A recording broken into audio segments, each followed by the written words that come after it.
I'll be honest, I just woke up from a nap, so I can't say much. I should have had one. Like, it was like 15 minutes, so... We are live. The countdown timer has begun. I'm only 2 minutes late. To my defense, I think I might have sleep apnea. At least that's what the doctors are thinking. So you need to do what that fancy fitness guy does and get one of those breathing pads for your nose. What? So, I mean, sleep apnea. You just collapse and fall asleep. Okay. Oh, I know there's one where it's because your nose is blocked, you have trouble sleeping. I don't know. My nose is fine. That's all fine. I'm jealous.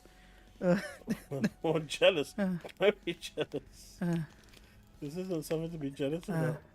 I'll give it to you for free. The inside of my nose, a lot of people don't see it, but actually, the inside of my nose is slightly crooked, and because of that, that means that my nose can like easily block up, and that's why I get where I am.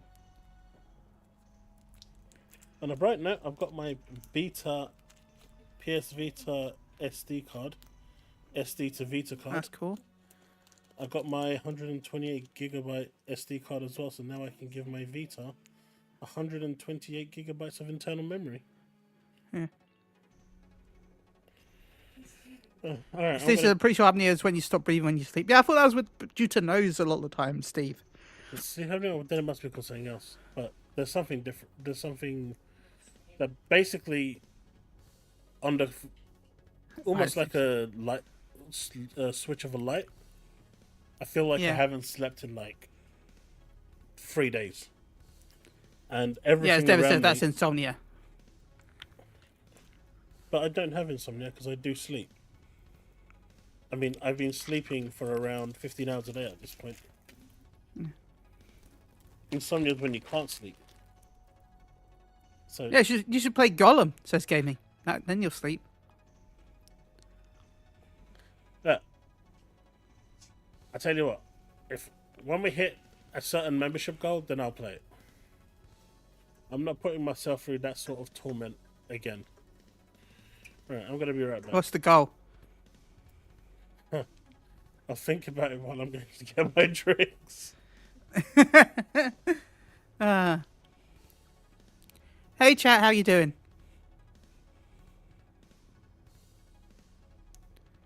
Yeah, as Sam said, it's probably need to get a sleep study done. I should probably do that as well. I'm not gonna lie.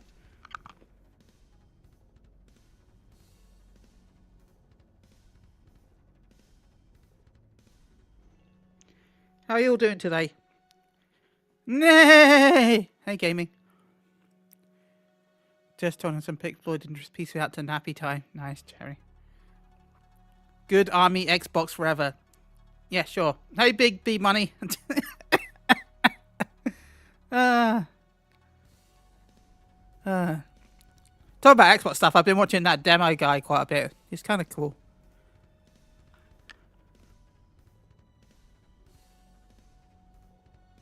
Cure to sleeping is drinking lots and lots of whiskey. Okay, Steve. I don't drink alcohol, so that doesn't help. Played for Aussie. No, because I'm busy with Expedition 33 gaming.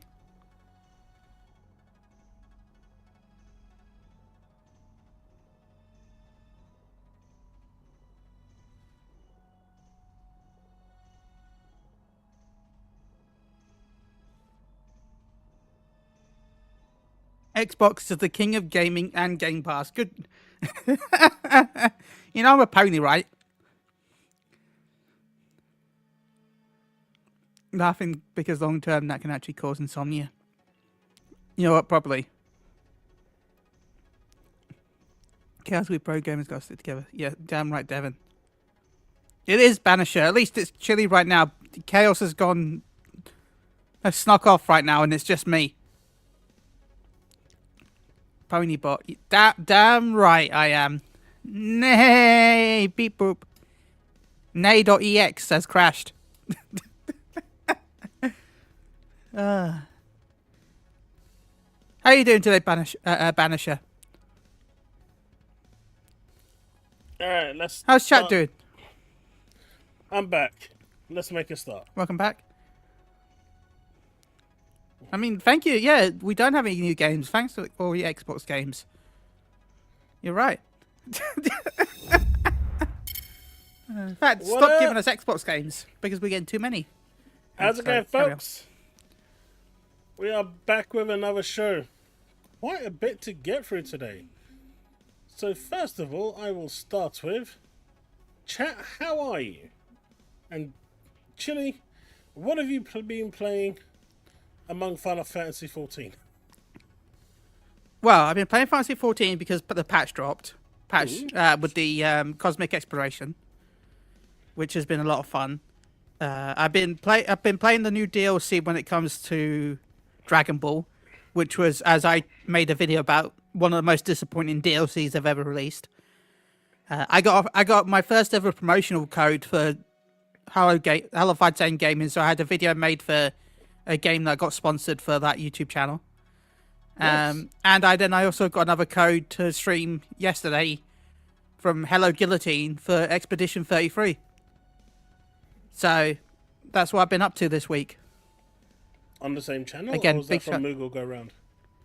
That was the Moogle Go Round. So, yeah, that's been my week. So, yeah. Big shout out to Hello Guillotine for Expedition 33. And I've been playing on my other...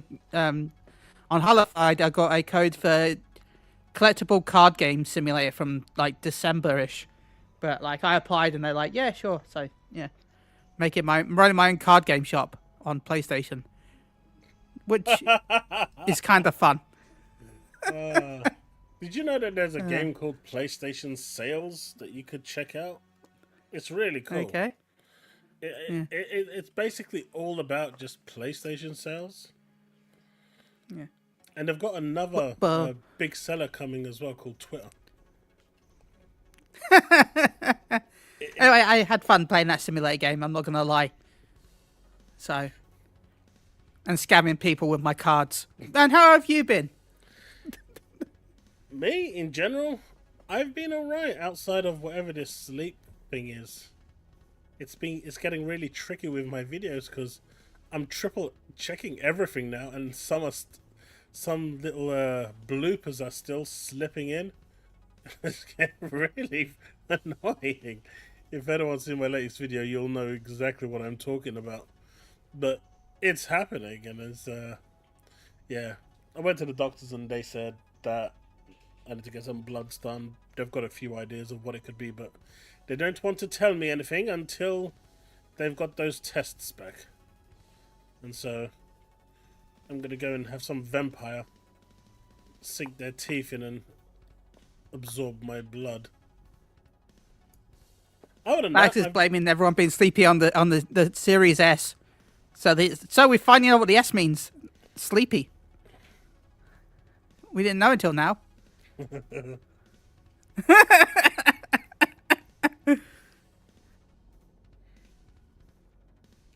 yeah, I'm getting Yes, it checked out. make sure you get Susanna. it checked out. I mean, I'm That's definitely good to getting hear. it checked out. I just need to go get some tests at the moment because, like last night, I was supposed to stream over at Twitch, and I was really I felt like a zombie at 7:30, and I said, you know what, I'm just gonna call it off because there's no way I'm gonna do what I did on Tuesday. Although Tuesday introduced me to a game called Blueprints. Have you Okay. tried that yet, Chili? No, I need to download it because it's free on Plus. Look, all I'm going to say is make sure you've got time. Because once you try the game, it's going to take over your life. It's so good. So simple, so basic, but it's so good. And We'll see. We'll see. Right now I can't. I want to play it on stream, so I'm gonna have to wait now till next week to continue it. But I've been enjoying Expedition 33, so that's taking up my time. yeah, this one, it's all about that one more run. Just one more. Because that next one is more. going to give me the RNG I need. Oh, I thought it was a puzzle game. I guess it's something else then. Oh, it kind of is a puzzle game. But after 7,000 runs, you'll be still going that one more run because you're going to have that tick in you. Just to get to the chamber. It's really good. I'm excited. I'll have to look. As again, it is free on PlayStation Plus, so I'll have to check it out. Yeah, definitely do. Yeah. I played it on Tuesday, despite stumbling all over the place with my sleepness, but it was solid fun. And because it's such a light game, it's easy to play in on Xbox anyway, through XCloud and stuff like that, through streaming. So just Yeah, I think you can stream on PlayStation Plus as well, but have a quick cheeky, yeah, XCloud as well. Have a quick cheeky go, fail, and then go back. Hey, Tarnish says PlayStation games don't sell super crazy in general. Well, Tarnish, that's because most PlayStation games were focused on single player titles. So, like, that's one of the reasons why. It's interesting, isn't it? Yeah. For the longest time, everything was generally a single player game. Yeah. And then Xbox came along and became the multiplayer bro game console. Yep. And with multiplayer Halo really just exploded from that point. Yep. And Sony is really I will always trying. Okay. I will always say also that though Halo, in my opinion, is the birthplace of online multiplayer, GoldenEye is the birthplace of offline multiplayer. Because GoldenEye split screen affected so much. I mean, technically, Halo 1 wasn't online. It was split screen only. No. Yeah. But Then you had to use fake online, right? But it was so good that people created their own fake networks, spoofed networks, to show that they were actually connected to the Xboxes to be able to play 4 players. That was the first multiplayer was actually Halo 2, right?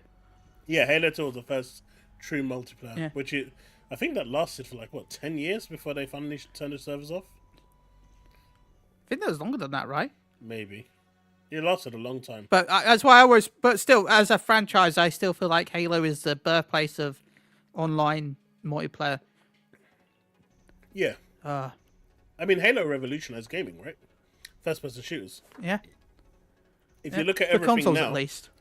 If you look at everything now, all of that rechargeable bars, shields, that all originated from Halo. Yep. The structure of most things can go all the way back to Halo. It was truly a revolutionary game. And, it wasn't... Before Halo Infinite came out, me and a friend sat down and did co-op all of the Master Chief Collection. And it is still such a good game. From the humor to the characters to the dialogue, it's just great. Like even, I think it was at the beginning of either Halo 2 or 3. You're with some Marines and you're walking along. Everyone jumps down and you've got this one scaredy cat soldier. He's scared to jump down, and when he jumps down, he starts screaming like he's about to die. And it's only 2 feet down, and he goes, "Oh, okay." And then walks over to the nearest corpse and empties half a cartridge to make him look like a badass. And he goes, "Yeah, that's how it works." It's so well done. Bags, not for... We're talking about shooters, though. When it's actual multiplayer shooters, not just online. Yeah, MMOs made them popular. But even then, I'd argue... MMOs were really niche when you say... Yeah. I mean, which MMOs that were good? World of Warcraft at the time. Yeah. Final Fantasy 11 was always niche. Yeah. It was nowhere near the size of World of Warcraft. No. I mean, I know you had Ragnarok Online. I would just say RuneScape, maybe? RuneScape was big, but that was more of a job than a game. And it was free. And it wasn't really a game. Well, it was a game, but it was browser-based, right? That's why I said it was more of a job than a game. Yeah. Yeah. And StarCraft learned from Halo. Even though it released Ultimate before. Online. Ultimate Online? But the issue with that is, It wasn't It big. didn't really blow up that much. No. But there was games that we're talking about games that blew up. Those is I know there's games before World of Warcraft. We know that. But we're talking about games But that are like, on like a multi-million scale of a yeah, player base.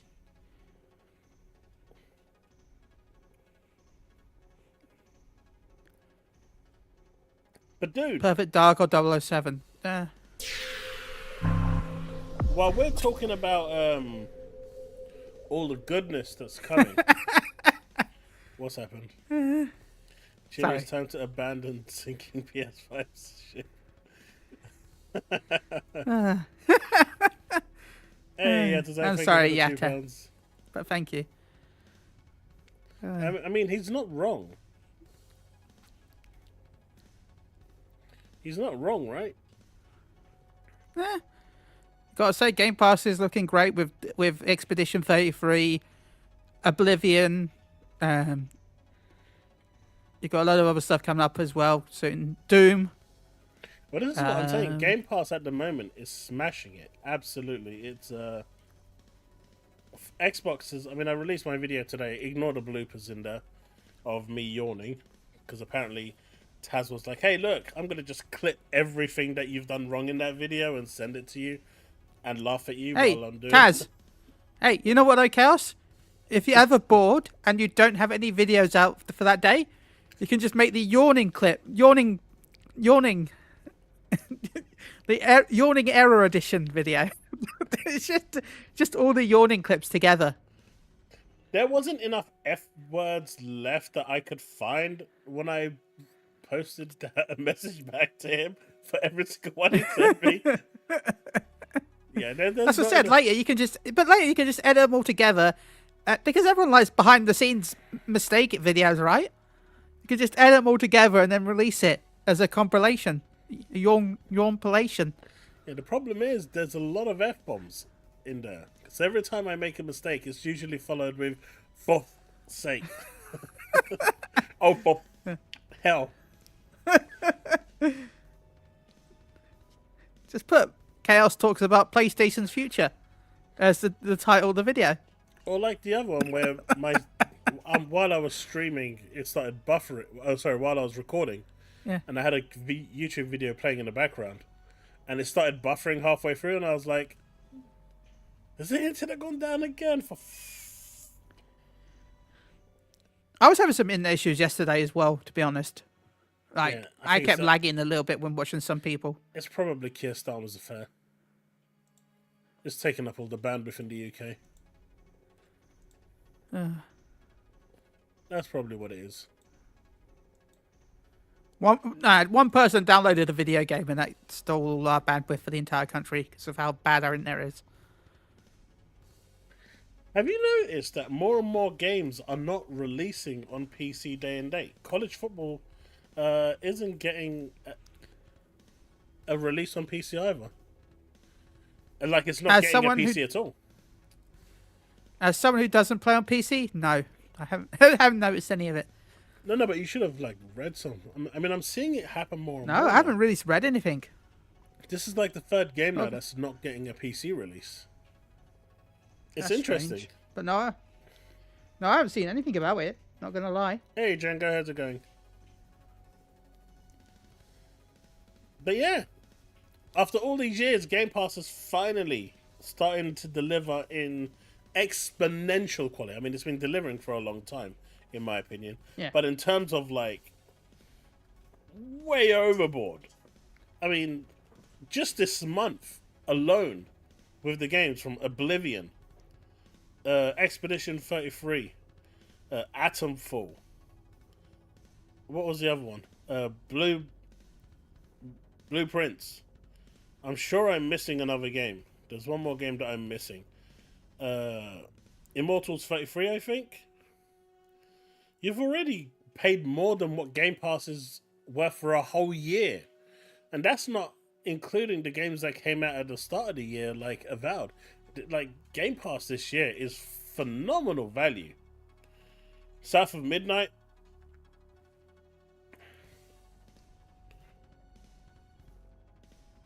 Hey, Avowed.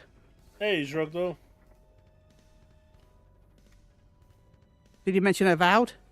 I mentioned Avowed, yeah. But, you know, there's so many... And the thing is, there's still games that are being announced in June that haven't actually been announced yet. And I hope they stay unannounced so we can be surprised at what they are when we see the showcase. But apparently they're going to be announced at the showcase. Whether some of them will drop later this year is another matter. I hope one of them's a fantasy. What sort of kinks have you got? 7 of them. Interesting. I'm not even going to say anything else. As long as they're not deadly sins.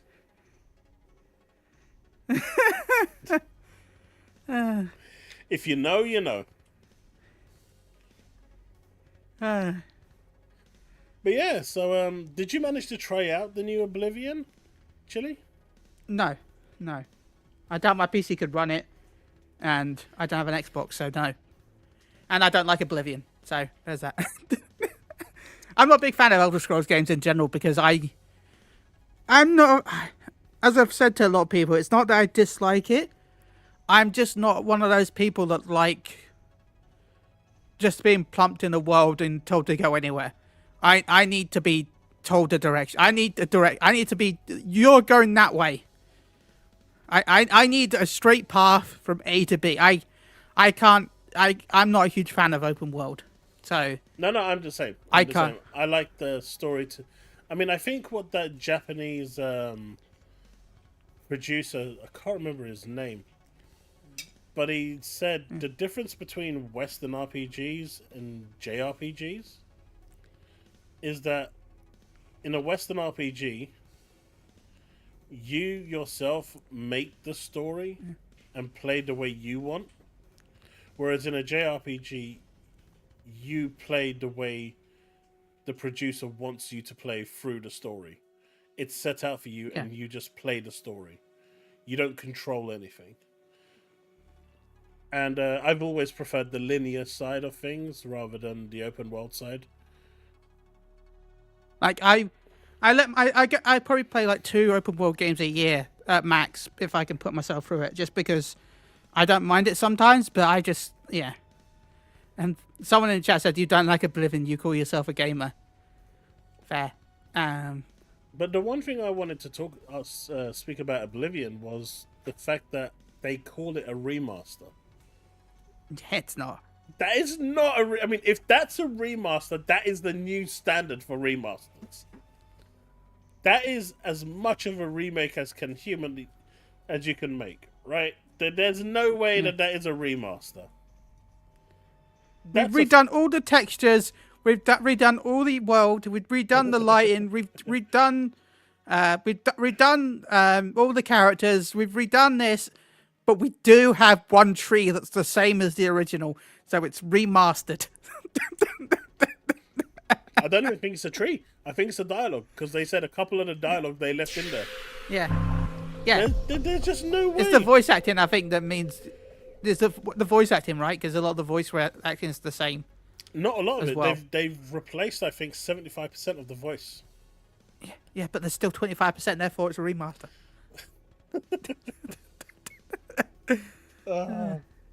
Yeah, Tazak says, thank you for the £5, dude. Sony plays stupid games and won stupid prizes. Money they put into third-party time exclusives, blocking games, Xbox, and forgot about their own IPs. They did forget about their own IPs, and I don't know why. Sony has a trove of IPs, and they just... I was talking to some people. They really don't have that many IPs. They have quite a few. Name Killzone? some of them. Infamous. Okay. Infamous. Sly Cooper. Resistance, I guess. Sly Cooper. Ape Escape. Okay. Is that owned by them? Yeah. Oh, probably. So 5 so far. Name many of those that would actually sell. Those would sell. Killzone would sell. SOCOM would sell. Killzone would, but I don't think Ape Escape would do that well nowadays. Look, if what's it called? Astrobot did well. Ape Escape will do well. And Yeah, don't God forget, of War, but we've had God of War games, Gravity Rush, but like people talk about Sony having like legacy IPs, but a lot of their legacy IPs, like on the PS1 and PS2, are actually just third-party games that Sony technically, like everyone thought Crash Bandicoot was a first-party IP for the longest time when it wasn't. Like Sony has a lot of legacy IP that people think are first-party but aren't. no, but what I saying myself is, would like to see Mag. Astrobot probably cost about what, 60 million to make, 70 million to make, and they sold what, 2 million copies. They more than broke even. They made an easy profit on that, right? Yeah. Ape Escape would cost what, 50 million to make. These are low cost games that don't have to sell 25 million copies to make a profit. And there is demand for these games, and with the cost being so low to make these games, they're perfect for those AA entry games.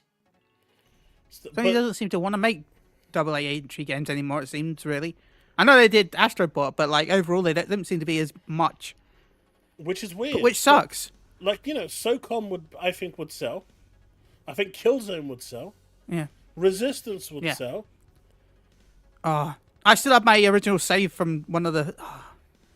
By fun fact, the original save of the the alpha version of Resistance was called "A Girl with a Stick." Yeah, I remember you telling me. Yeah, I still have my save. I mean, there you go. You got Wipeout, which would be a good game to redo in today's day and age graphics, and that wouldn't cost a lot because it's a racing game. You've got Twitter. Yeah. That would be an amazing game for them to play. All they need to do is just direct the feed onto X, and that's it.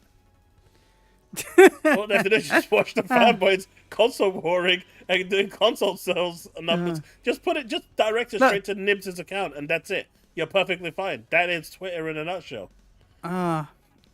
You joke, but can I get Twitter back on console, please?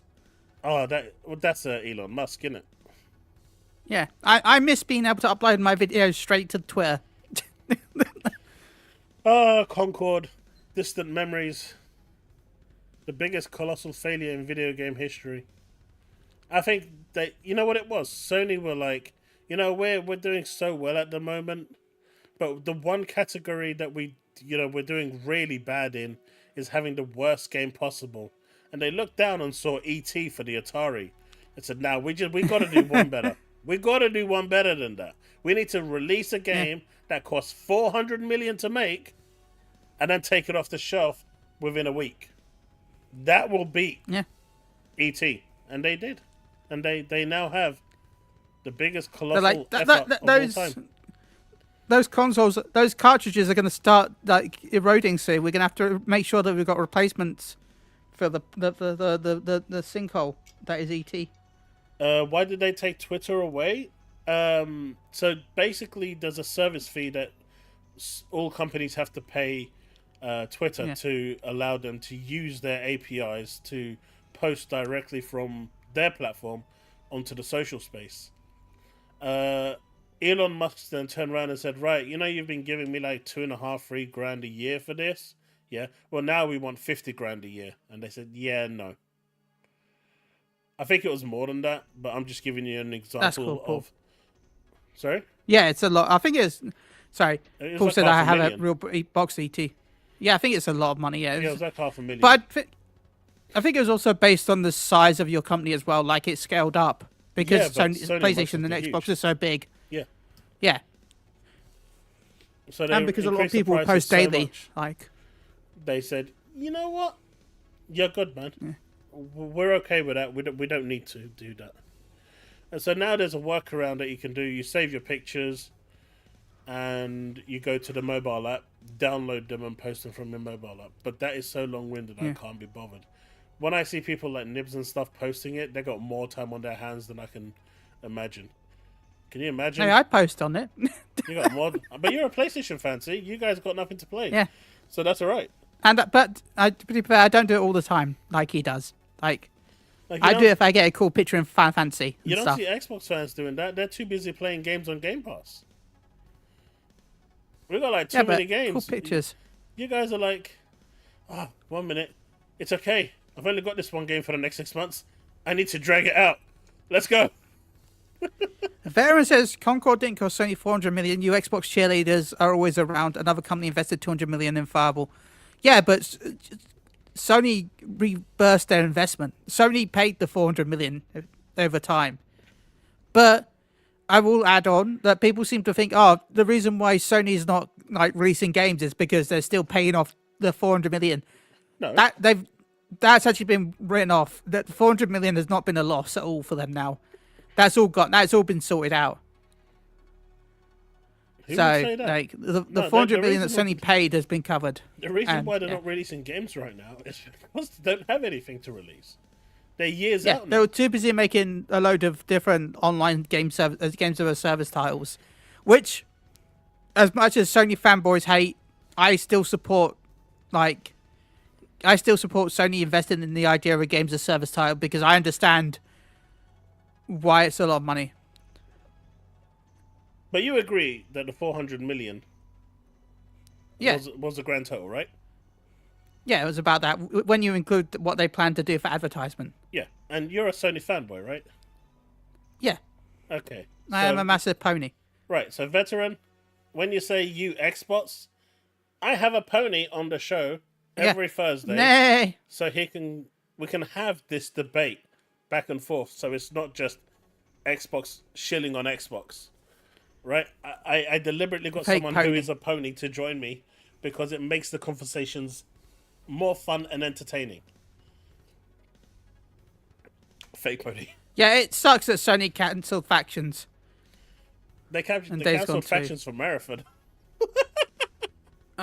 Which, by the way, I joked because Marathon's like, you can join factions. I'm like, so that's why they cancelled factions. It's because they're using the term factions in their game and they're worried that people might get confused and they're like, yeah, your game sucks, not you talk. Because, it's because we're using factions in our game. We can't have them running Look, around with the same turned name. around and I said, and I was on Puerto Rock's stream at the time, and I think Bags was there as well. And I said, what Bungie did was they walked in because Sony asked them to give their opinion because they're managing one of the most successful franchises in the world with Destiny, and they saw factions and said, you know what, this is actually going to make us look really bad. So now you guys need to 86 this. And then they walked over to Concord and said, yeah, this game has no chance in hell. You should definitely proceed with that one. This one's going to definitely make us look good no matter how bad we are. and that's pretty much how that conversation went. That's pretty much how that conversation went. And I am going to stand by that until the end. There is nothing... Yeah, until there's proof that you didn't. Yeah.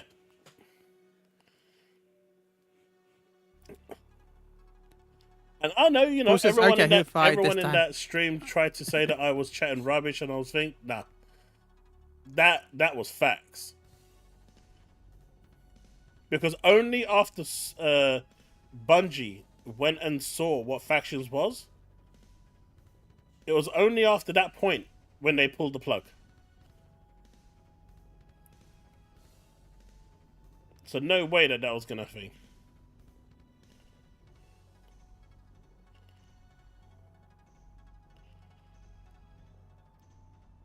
Ben Studio management rejected Days Gone? No, it wasn't. Because the Ben Studio CEO came out on Twitter years ago and said, if you guys wanted a Days Gone 2, you should have bought the bloody game day one when it first came out. And he blamed the consumers for not buying it because that was partially the reason why Sony rejected a Days Gone 2. Dude, if you're going to come out with stuff, at least go and research what you're, spouting and coming up with.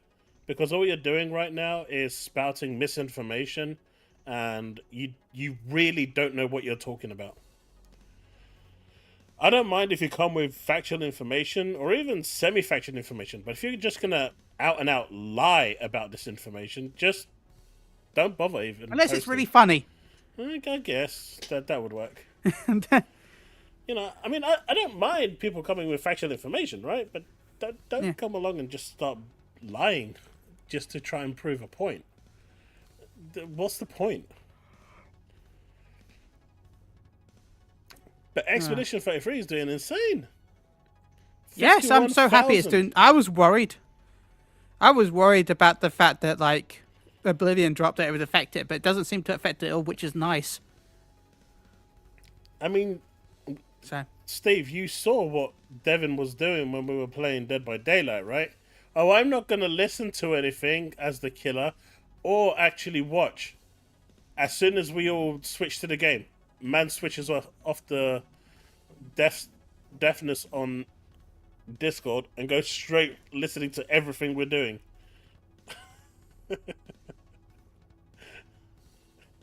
Typical pony. Time says there's enough gamers for both to be successful. Yes, there is, but at the same time, there's certain titles that have such presence in the room that you kind of worry about the smaller titles. What's this about? So, I was talking about how I was worried that Oblivion would overshadow Expedition by dropping around the same time. Honestly, I think dropping Oblivion and Expedition at the same, in the same week was a really silly move to do. I think Oblivion should have come out last week and had that whole week stretch for people to get their feel. And then Expedition 33 comes out today and, people have a clean window into the new ring. I mean, don't get me wrong. I think both games are different enough to appeal to a different audience.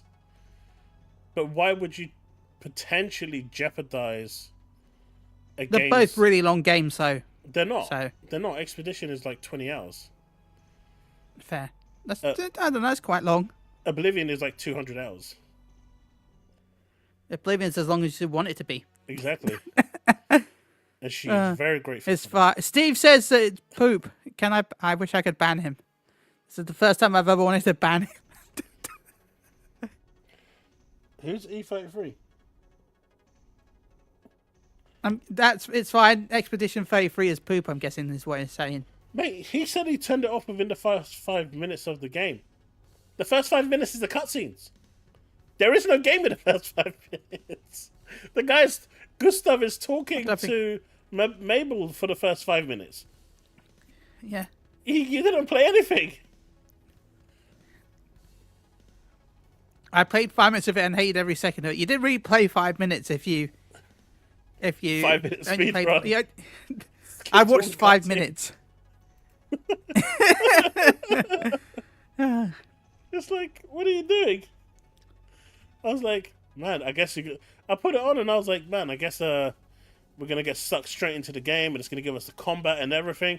I'm sitting there watching the cutscene, trying not to, doze off because my brain needs to stay activated so I can stay awake. And I'm like, what did Steve watch or do in the first 5 minutes? Gustav is talking about everything else and about Sophie. Brutally honest 5-minute review.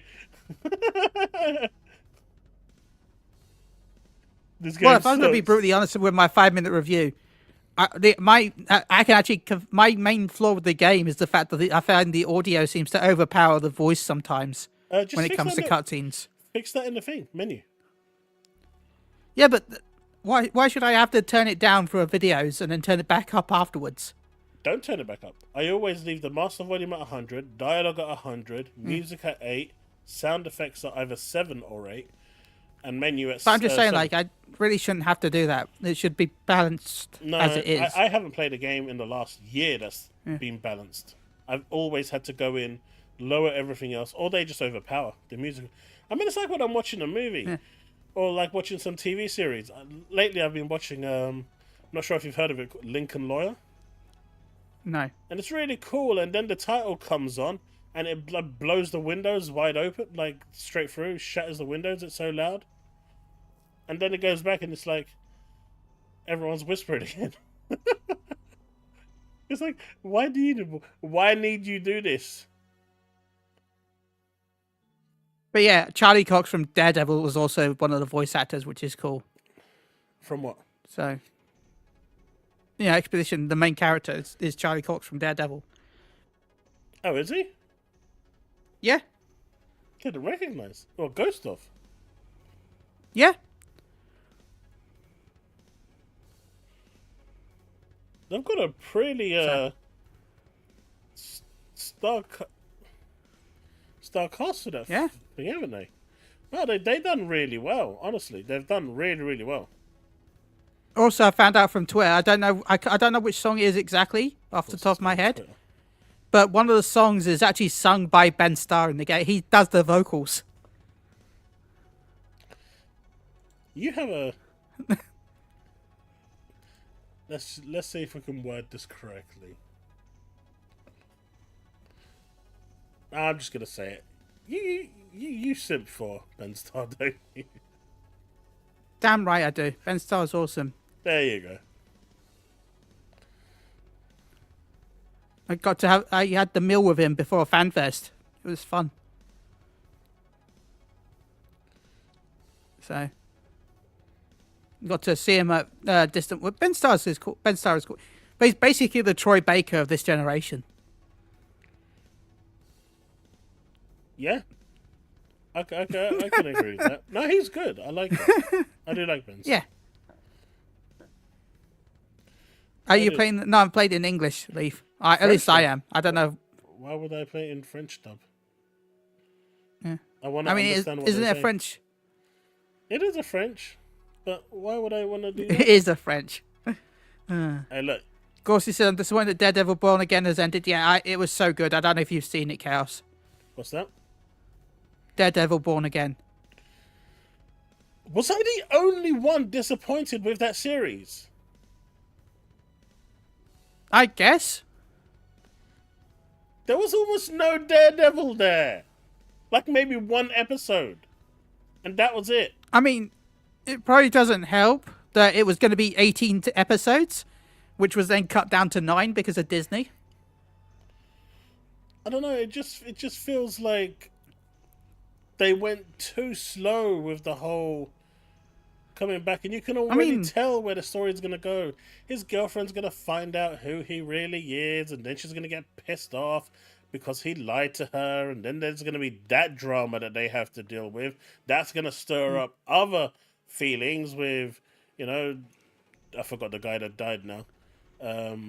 Foggy and his other friend who she left. Karen. And then... Which, by the way, that's one of the issues, is the fact that it's been reshot so many times that a lot of the stuff that's in it is stuff that they had the original stuff with they did ages ago with Netflix, and then that all got cancelled, and then Disney funded it again, but then that got cancelled, and then Disney funded it again, and they've sort of mixed all the reshoots together. For example, Karen and Foggy. Foggy was originally in the original storyline was going to die off screen. He was just, the show was just going to start with him dead.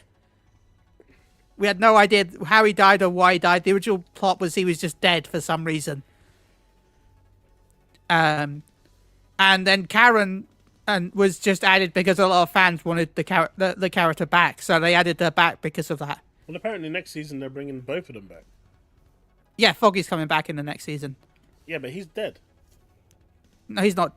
Well, he's supposedly not dead.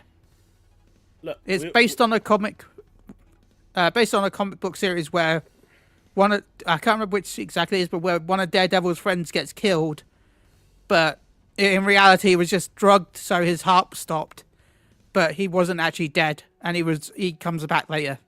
Supposedly Foggy will be coming back. Man got shot in the heart. There's no getting drugged from that. Welcome to Marvel.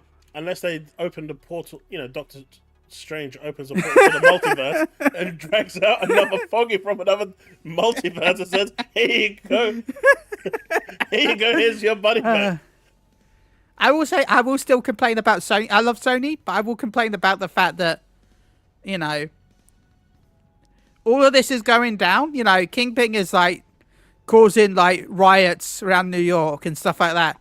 But they can't have Spider-Man appear because of Sony. Yeah. Like, all of this is going down. Like, there's riots, there's police brutality, there's all of this going on, and Spider-Man is just having a nap, I guess, during all of this. Yeah, I don't know. For me, I was just disappointed in Daredevil. I think it was an okay series. I think it was like a 6.5 out of 10. I just think there wasn't enough Daredevil in Daredevil. And then they introduced like the whole Punisher thing, and that fell flat because you didn't have what's his name? The guy from The Walking Dead, Shane. Someone in chat's gonna know his name. I'm bad with names, but they didn't have the actual person playing Punisher. Actually, I mean, he was in one episode where he basically said, Yeah. "It's not me. I've hung my boots up. Go away," because he refused to do this season, and it just felt really weak. Right? Overall, it just felt really flat and weak, and I saw so many. Well, he became people... more religious, right? The actor, and so he didn't want to have. He didn't want to be glorifying violence or something like that anymore. I don't know.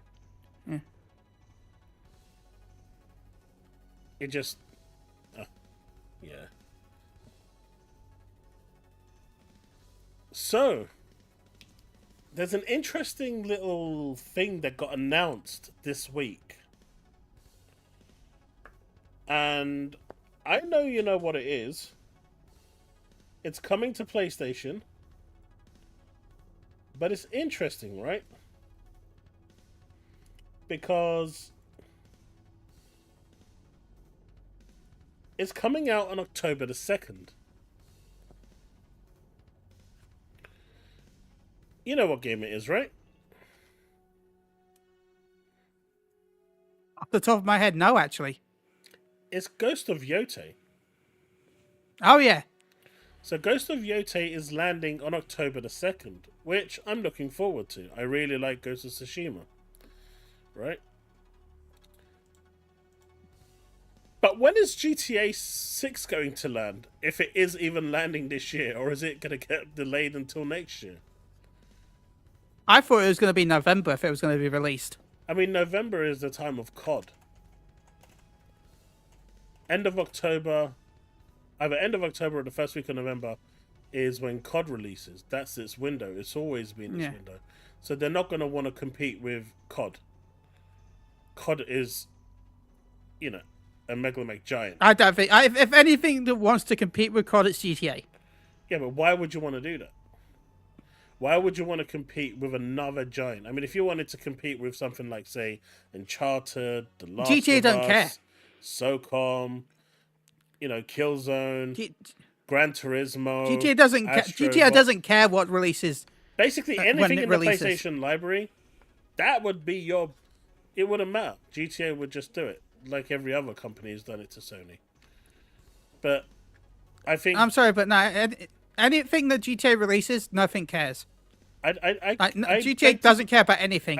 I beg to disagree, because they've spent over $2 billion on this game, so they need to make sure they get the window right and they maximize those sales. Any window that GTA release in is the right window.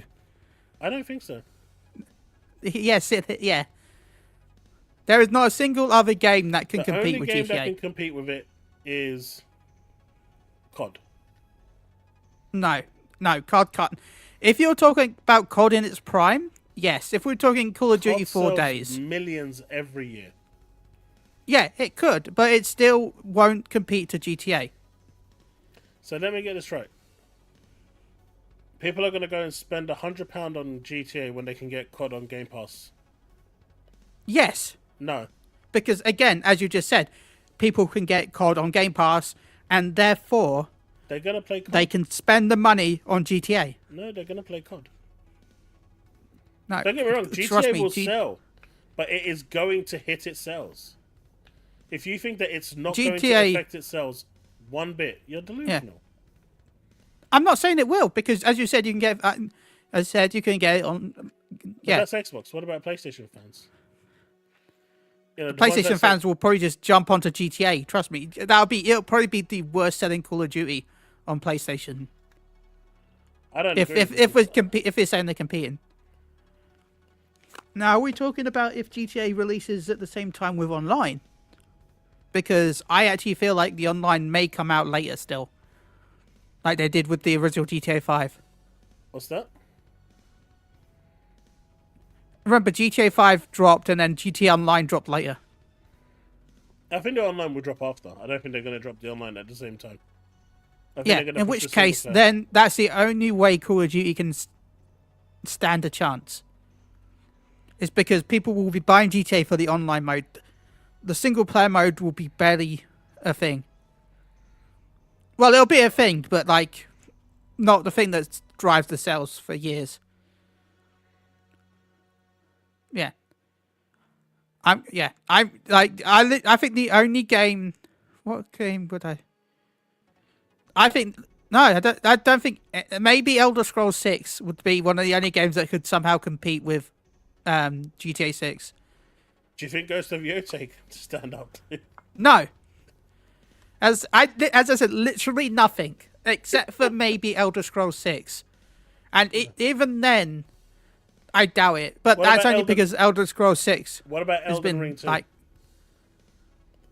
Yeah, sure. If they shadow drop Elden Ring 2 during No. Could that stand Or- up to GTA 6 in your eyes? yeah, but if they shadow dropped Elden Ring 2 with GTA 6, the reason why I say shadow dropped is because it hasn't been announced yet. So the only way they could release it is by announcing it and releasing it basically at the same time. If they, like, what do you mean am I tripping, Susano? If they shadow dropped Elden Ring 2, sorry, Paul, what Lost Ninja news is there? yeah, Is true. it finally getting remade? True, Susano. It's like even if they shadow drop Bloodborne remaster, that's not going to do as well.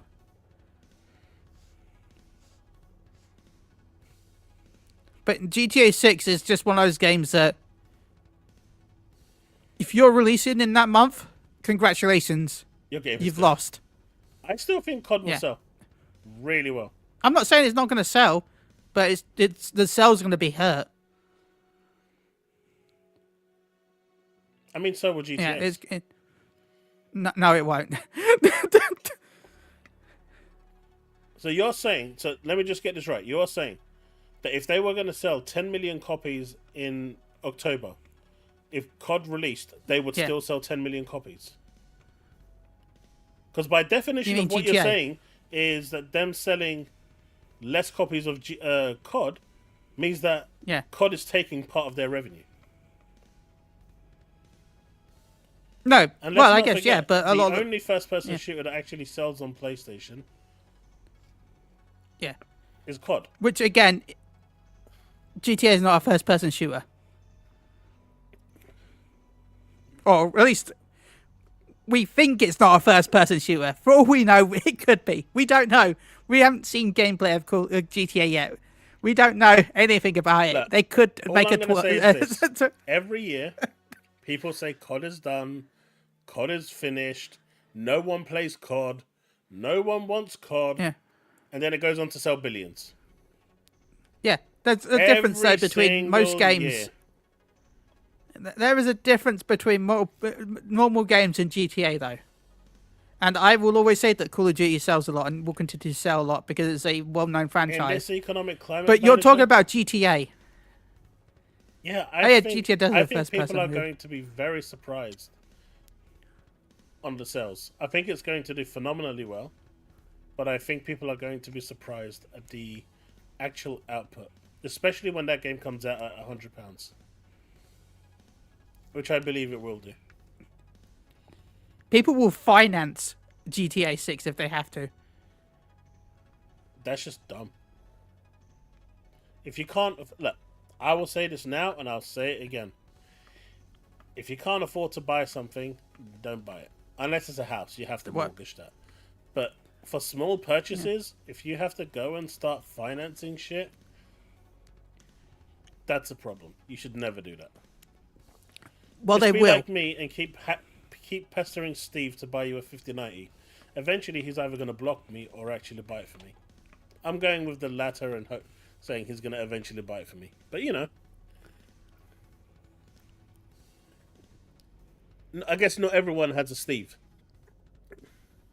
And Bag said even Hogwarts Legacy outsold Call of Duty 1 year. Oh yeah, and also, yeah, Pokemon ZA comes out near the end of the year as well. But I don't think that'll do as well. You want me to tell you what's going to happen? Yeah, Hogwarts Legacy outsold Call of Duty that year, right?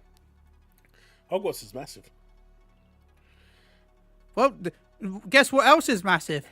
Nothing is bigger. GTA. Harry Potter's huge. Yeah. Harry Potter's got a legacy behind it. It's got a fandom. It's got everything. You're talking about something on a different global scale. You got people running outside with their wands going Wingardium Leviosa and then wondering why the fuck it ain't actually doing anything. And looking at the tree and saying, why ain't you levitating? I mean, in that case, Dragon Ball is one of the biggest franchises because so many people would run outside and shout, put their hands together and do the Kamehameha. Dragon Ball is. The problem is it appeals to a niche audience. And also, the company that works on it are some of the worst people in the world. There you go. And that's not just Hogwarts. Exactly. Like, they won't let games or games use any of the manga characters from Dragon Ball. They legally block them from using them.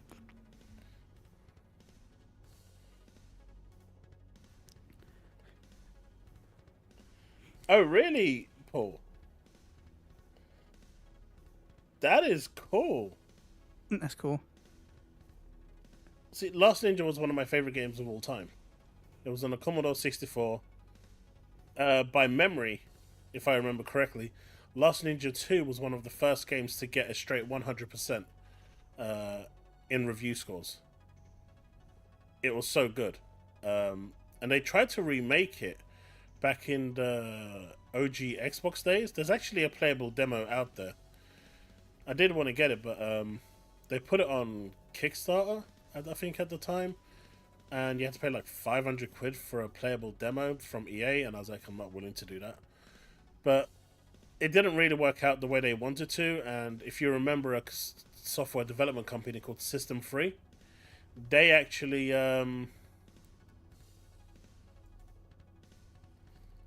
what's this? God, I remember System Free. What do I remember them for, though?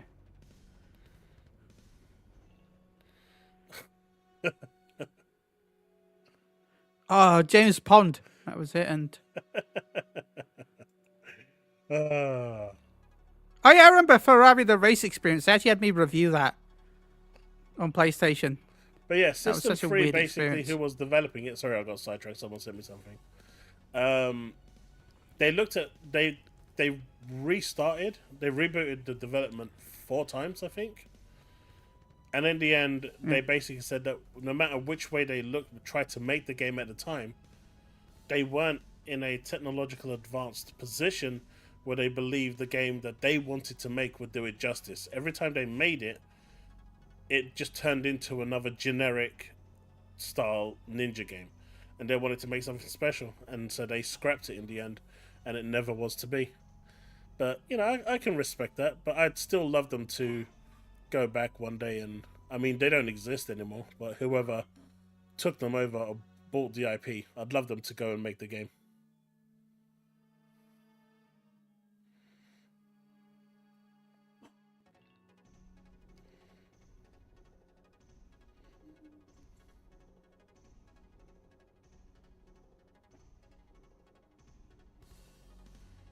But yeah, interesting stuff.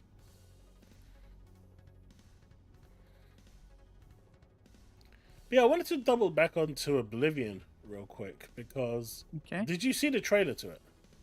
Like, did you see anything? Yes, I watched it, and yeah, I've been watching a little bit. I've watched some people play it as well. Like, it's a game that I can enjoy watching people play more than I can play it myself. So here's Like the when thing. if you do stream it, because I know you wanted to stream it, but if I will be here to watch. I think that do you know that they changed the leveling system in Oblivion? Yeah, because it sounded like it was kind of like the Fantasy 8 system originally, right? So Where no, things level up with you. well they kind of still do anyway. But the way your stats leveled up in the original Oblivion was horrendously punishing, and it was really bad. And obviously, people modded the hell out of it. Ah, Final People, Fantasy 2 syndrome. yeah, people modded the living crap out of it to actually make it better. And so, what they actually did is they combined the leveling system from Skyrim and Oblivion, and then took the mods that people liked using and incorporated it, and then made a new leveling system and released it. So now you actually get passive leveling as well as you're running around, Oh, that's cool. which is really damn cool. Like, at least so it's a remake. I don't care what anyone says. Yeah. It's a remake. If you have to redo all the leveling and stuff, then it's a remake. But the one thing that they kept in the game, which they had the perfect opportunity to throw away, and I don't understand why Bethesda insists on having this one feature in the game. It's in all the Elder Scrolls games, it's in Starfield, it's in every Bethesda game I can think of, and it is goddamn shite. It is horrible. It is one of the worst systems in any video game, and I will stand by this, and I will say it till I'm black and blue. The incumbent system sucks balls. I hate it with a passion. Yes, it's so bad. That's when you have so many items in so many cheese wheels in your inventory that you become too heavy to move. Exactly. There's a reason why I'm eating that cheese. I can't eat it in real life, I've eaten it in game to relive that fantasy of eating cheese. I did not fart, Paul. What? Why do you think I fart? Oh, he just keeps saying that. Okay. But I'll admit, I think I told you, right? That's how I got banned on EverQuest Online, right?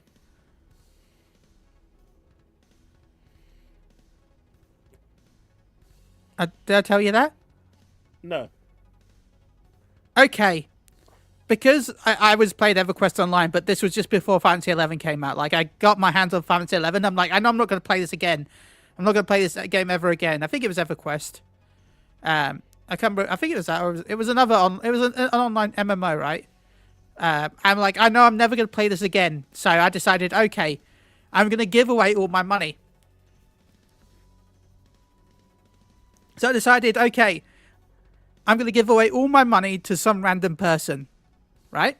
Mm-hmm. So I shouted out, whoever finds me first wins 10,000 gold, or however, I can't remember how much it was now, right?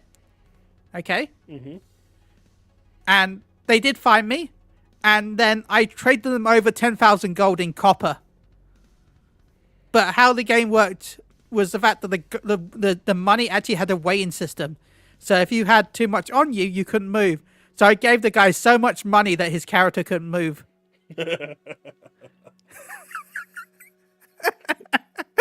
He was stuck in place because I traded him so much over.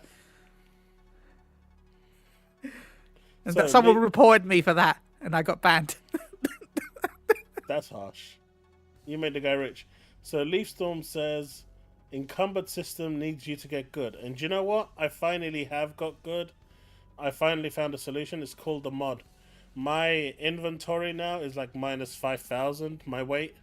So by the time I get it up to 0 and then to what I am, it'll take forever. I can now go and collect as much, rat meat and cheese things as much as I want. It doesn't affect achievements either.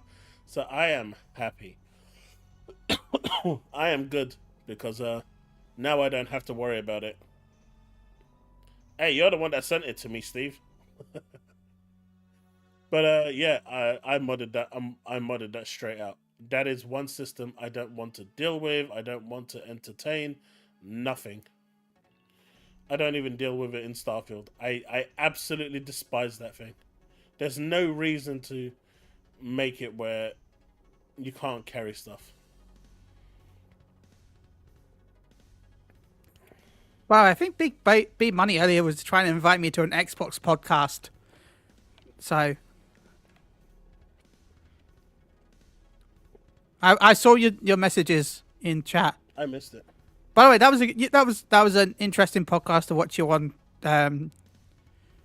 I think it. I don't know what the name of it exactly was. Demofo? What? Yeah. He's a nice guy. Yeah. Yeah, send me a DM if you really want me on Big Money. I always enjoy being on podcasts. Even though I'm probably going to get mocked out of the hell. I'll still do it.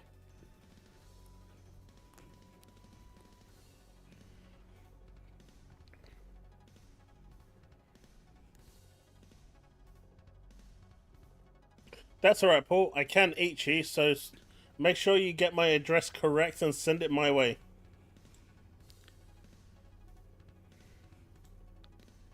Is that today? No, you said Mondays.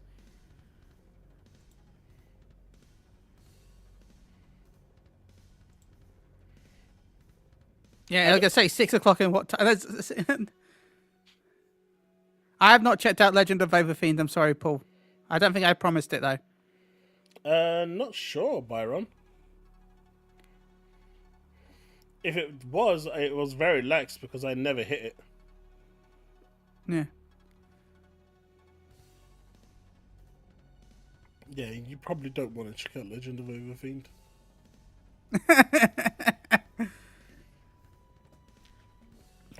Just gonna put it out there. I still got to watch the anime of the week for my podcast before as already. I still got to do that still. Yeah, Paul. I don't know if you know, but I do an anime podcast as well. So.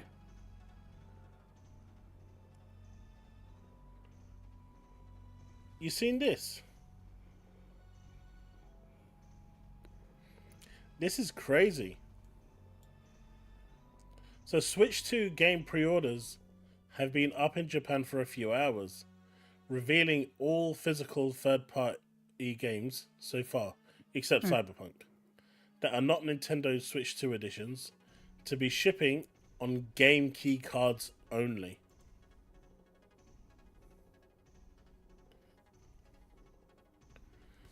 So Nintendo is fully going on, we're not putting the games on our cartridges.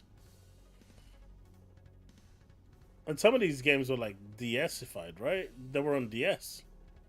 Like Bravely Default. Yeah, a lot of them are 8 gig. Like Bravely Default, I think it's 11 gig for the whole thing. It's crazy. It's crazy that Cyberpunk, one of the biggest games out here, is the one that doesn't. Oh, thanks, Paul. I have not seen Wicked City. I did watch the Devil May Cry anime though. I quite enjoyed that. But yeah, this is pretty insane. From being like 1 or 2 games that might use it, it looks like the whole slate is going on there. Yeah, I'm not shocked. It means that. Right, no, I was gonna say it means it could be cheaper, but no, they have they install the game on the cart, right? They install a portion of the game on the cart, and the rest you download. That's what the whole purpose of the game key is. So the card isn't viable at all. If you don't have internet, yeah. If you bought one of these games and you plug the cartridge in, you can't play the game. Okay. Because you can also trade. One of the benefits of these, and why I say it's still a good thing, you can trade. Is because of the fact that you can trade it, versus a typical digital code where it's not tradable at all. Why this at least? I know, but why go through this? Why not just have a digital trading system inside their own thing? I mean, because they thought this was easier. No, the only thing I can think of here is shops, right? Shops have to be the only reason why this exists. I'm sure there is some form of regulation that's preventing them from doing digital trade-ins. That's the only thing I can think of, because this seems like more effort. and a waste of time because you don't own with these. You don't own anything, No. Nope. right? You're just buying a box. You don't even own the digital license. No, you're literally just buying a box. Yeah.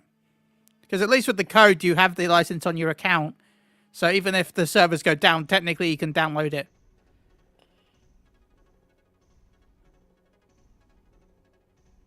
Like, I still say that I keep saying... I know it's like people said that the Switch 2 version is the Switch 2 version of the games. I do feel like the games have the Switch 1 version, and then you download everything else afterwards when you install it, when it comes to some of those Switch 2 remasters. Well, yeah, that The is what's wording. happening. Yeah, okay, good. I said that to people, but people said, no, I was wrong. I'm like, no, I swear for that's what example, happened. Zelda, you're getting the Switch 1 version of the game, and then it basically downloads the additional patch to make it Switch 2 edition.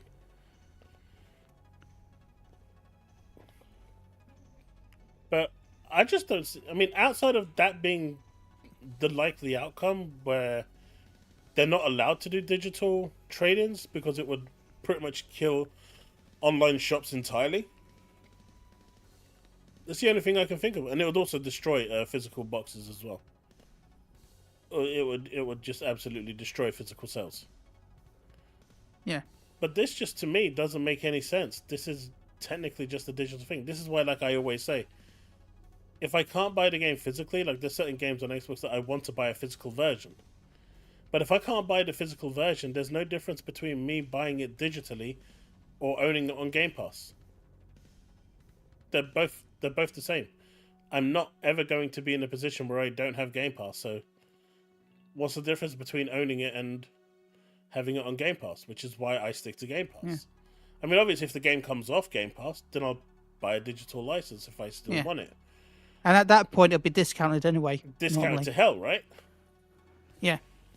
So for me, it's a Barry win-win Jago situation. says, read Sony's terms of service. You don't own any of your games that you buy physical or digital. I just want to clear that up. That's any company that's ever existed ever. That's not just Sony. Yeah, that's everyone. Even the I've had that. Yeah, I had that. If you read your terms of service on the Mega Drive. Yeah. Leaf says with this you can still download it because they would download from Nintendo's server. Hasn't. Yeah. So Nintendo hasn't downloaded deleted any of the. But yeah, I guess that's true, Leaf.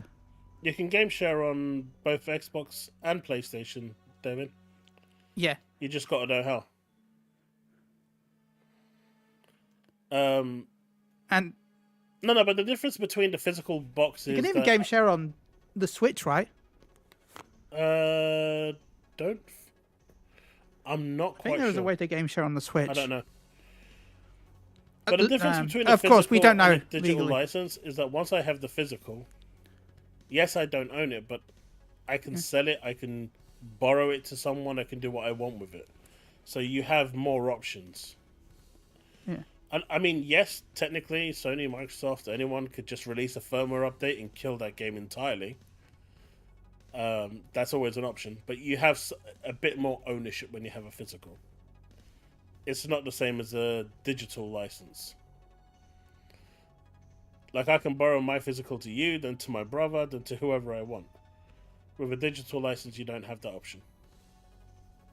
By the way, I think I really want to send you my Wii U at some point, because I know you're a Nintendo fan, right?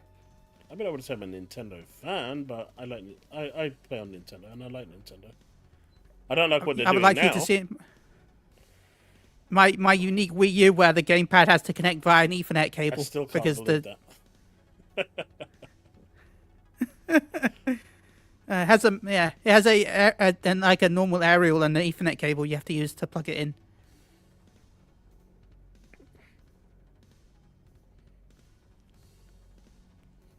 But yeah, I thought this was pretty crazy. Yeah, it's kind of insane that all of those are using the game card system. I mean, I'm pretty sure all of these would I'm not fit sure on the about cartridge. some of them. Most of these would fit on a I don't think all of cartridge, them man. could, right? Bravely Default All would of them. definitely fit. That Konami game next to it, that don't look big at all. Wild Hearts would fit. Shine Post would fit. Suikoden definitely would fit. That's like 4 gigabytes. It's really small. I've got it on PC. Kunitsu, whatever that princess game at the bottom left. I think that's like what? I'm just saying the only one 30, I feel 40 like gig? I think the only one here that I feel like deserves to be on it is Street Fighter. Yeah, I was gonna say Street Fighter, potentially Sonic and Shadow. Well, no, I think the only reason why I think for Street Fighter is just because There's a lot. it of has add-ons. Season Pass 1 and 2, Right. and there'll be Season Pass 3.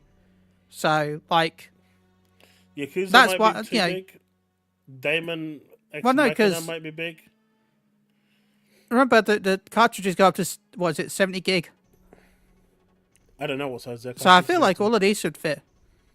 They're just not putting them on there for the single purpose of thing. Yeah.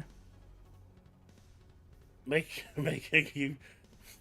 I don't know. It just feels weird. I mean, they must be using smaller size cartridges to save on cost. Well, yeah, they're going to use... Yeah, that's exactly what they're doing. Because the bigger size cartridges cost a lot more money to make, and they won't be making as many. So, it's better to, like... Yeah. But yeah, to me, this is just so bad. There's no real defense for that. And they're charging you full price as well. $70-80.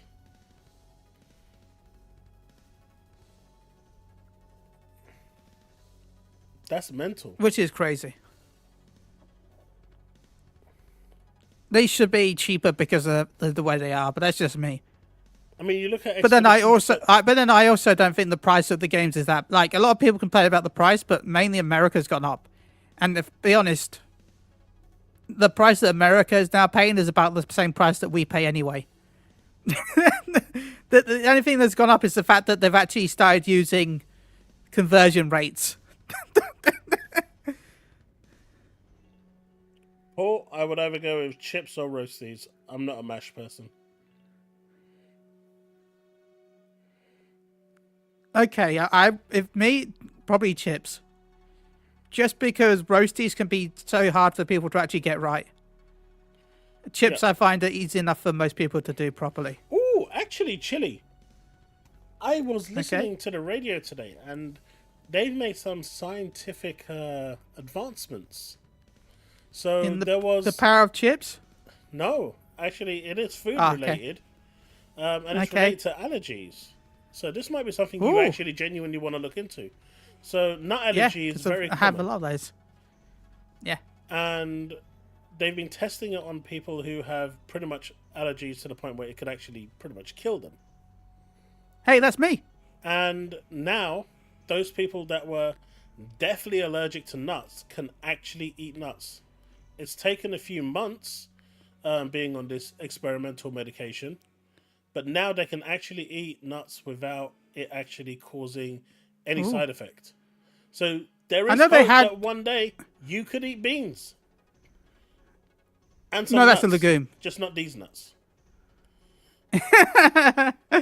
Because peanuts are legume, right? So it's a different type, a different thing than actual nuts. And those don't kill me, legumes. They just make me feel really ill. But it would make you nuts are stop what kill feeling me. ill. Yeah. So it's really cool. You should look into it. Oh, yeah. The last I heard was the fact it only really affected people. It only was useful for people that were younger. But that was like, because allergies are often like your body reacting to a foreign substance like that it's not used to. There was a cure that I heard of a while back where they would you would go to hospital and they would introduce a small trace amount of the thing that you're allergic to, and so, like, keep you in hospital, and like over time you would go back and they would slowly increase the dosage until your body's used to it. That was one of the ways to get rid of the allergy back in the day that I know about. That's kind of cool though. I'll have to look into that. Yeah, I read about that. Well, was listening to the radio today, taking my daughter to school, and that was what they were talking about. And I was like, I know someone that would be interested in this. They might grow like a third or fourth limb, but totally worth it, right? Hey, yeah. If it means that, if it means I can go out and eat without a problem. Oh, no. Oh my god, I do love a vibrating controller. I hate when the controller doesn't vibrate. You're right, gaming. Seriously. You know what? That's the perfect time for me to have a segue just to go close my window, and you can continue talking about your vibrators. Yeah. Chaos is one of the only two people in the world that hasn't listened to radio still. Try not being alert. Yeah, I'll just try. I'm sorry, I forgot. I not try hard enough. So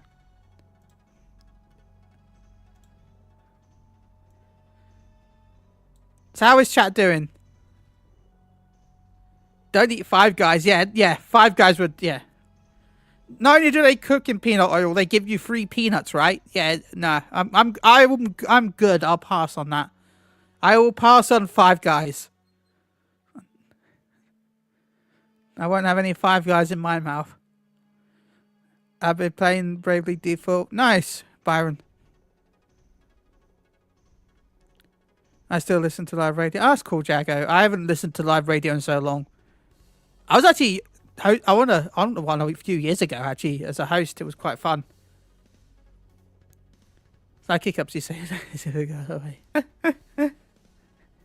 Yeah. Gaming says PS5 voting controller is the best feels. Like I like the feedback of a controller. Look, are you guys just deliberately saying this shit because I've got my headphones on? What?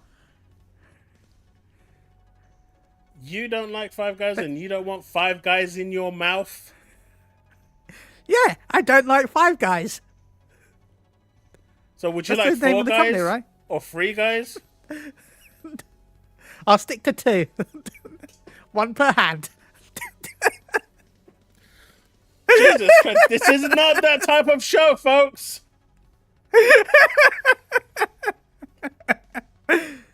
Five Guys is overpriced. Jesus, Calandros. You too? What is going on here? This is not that type of show. This is why I get told that this isn't a family-friendly show.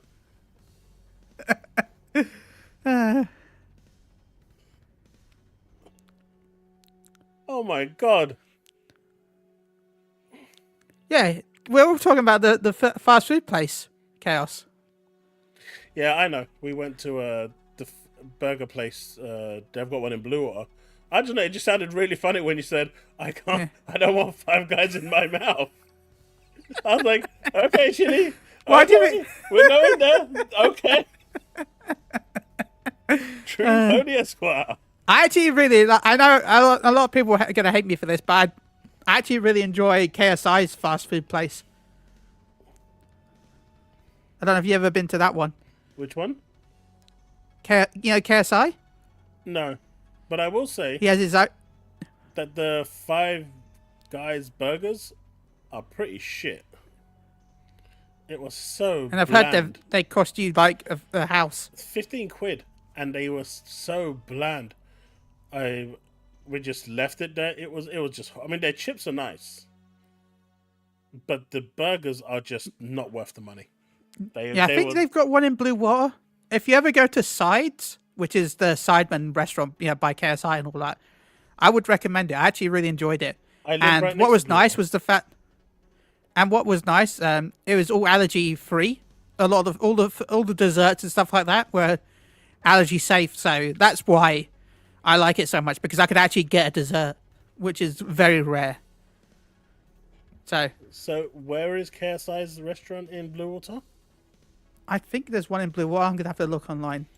Because the one, the Five Guys in Bluewater, their burgers are just so bland. I mean, there was no taste to them at all. We just, opposite there, they had a GBK. So we ended up going to GBK and just buying burgers from there. Much better. More expensive. But... Oh, no, they seem to have less... Never mind, they don't anymore. In Kent, right? Yeah, I'm in Kent. Yeah, I mean Kent. Yeah, it's just. Yeah.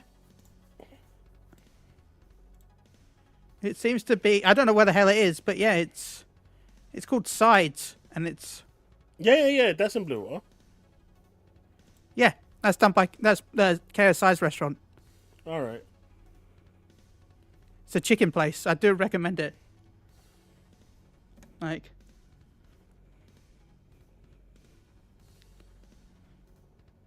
I don't know where exactly it is. But yeah, there is one in.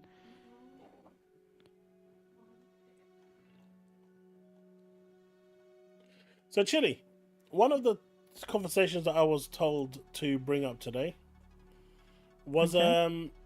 Xbox third party helping the gaming industry, which I think is doing a lot right now in the landscape of gaming because they are filling up a lot of It's the. carrying the industry. It is at the moment, but what do you think it's doing to the brand? I mean, I mean, I think it's kind of.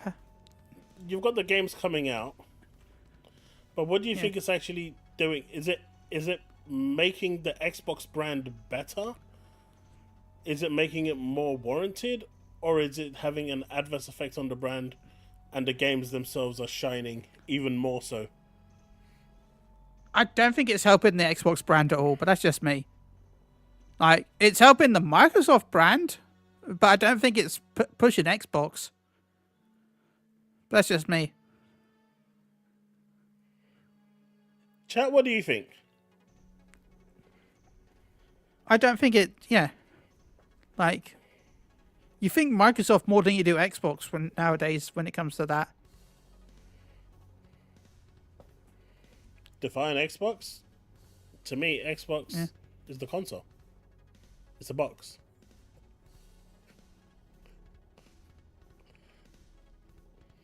I mean, I know there's an ecosystem around it, but the core is the console. That's not really what they're pushing in the future, right? No, 'Cause that's all. they don't really care about the box that much. I mean, I saw. They still care a bit post-ups, about. string.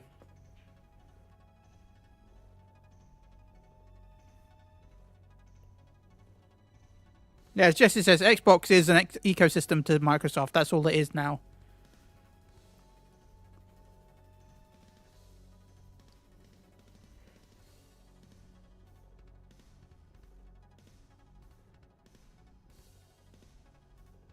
Who, Microsoft? Microsoft earn tons of data. That's their biggest stream of revenue.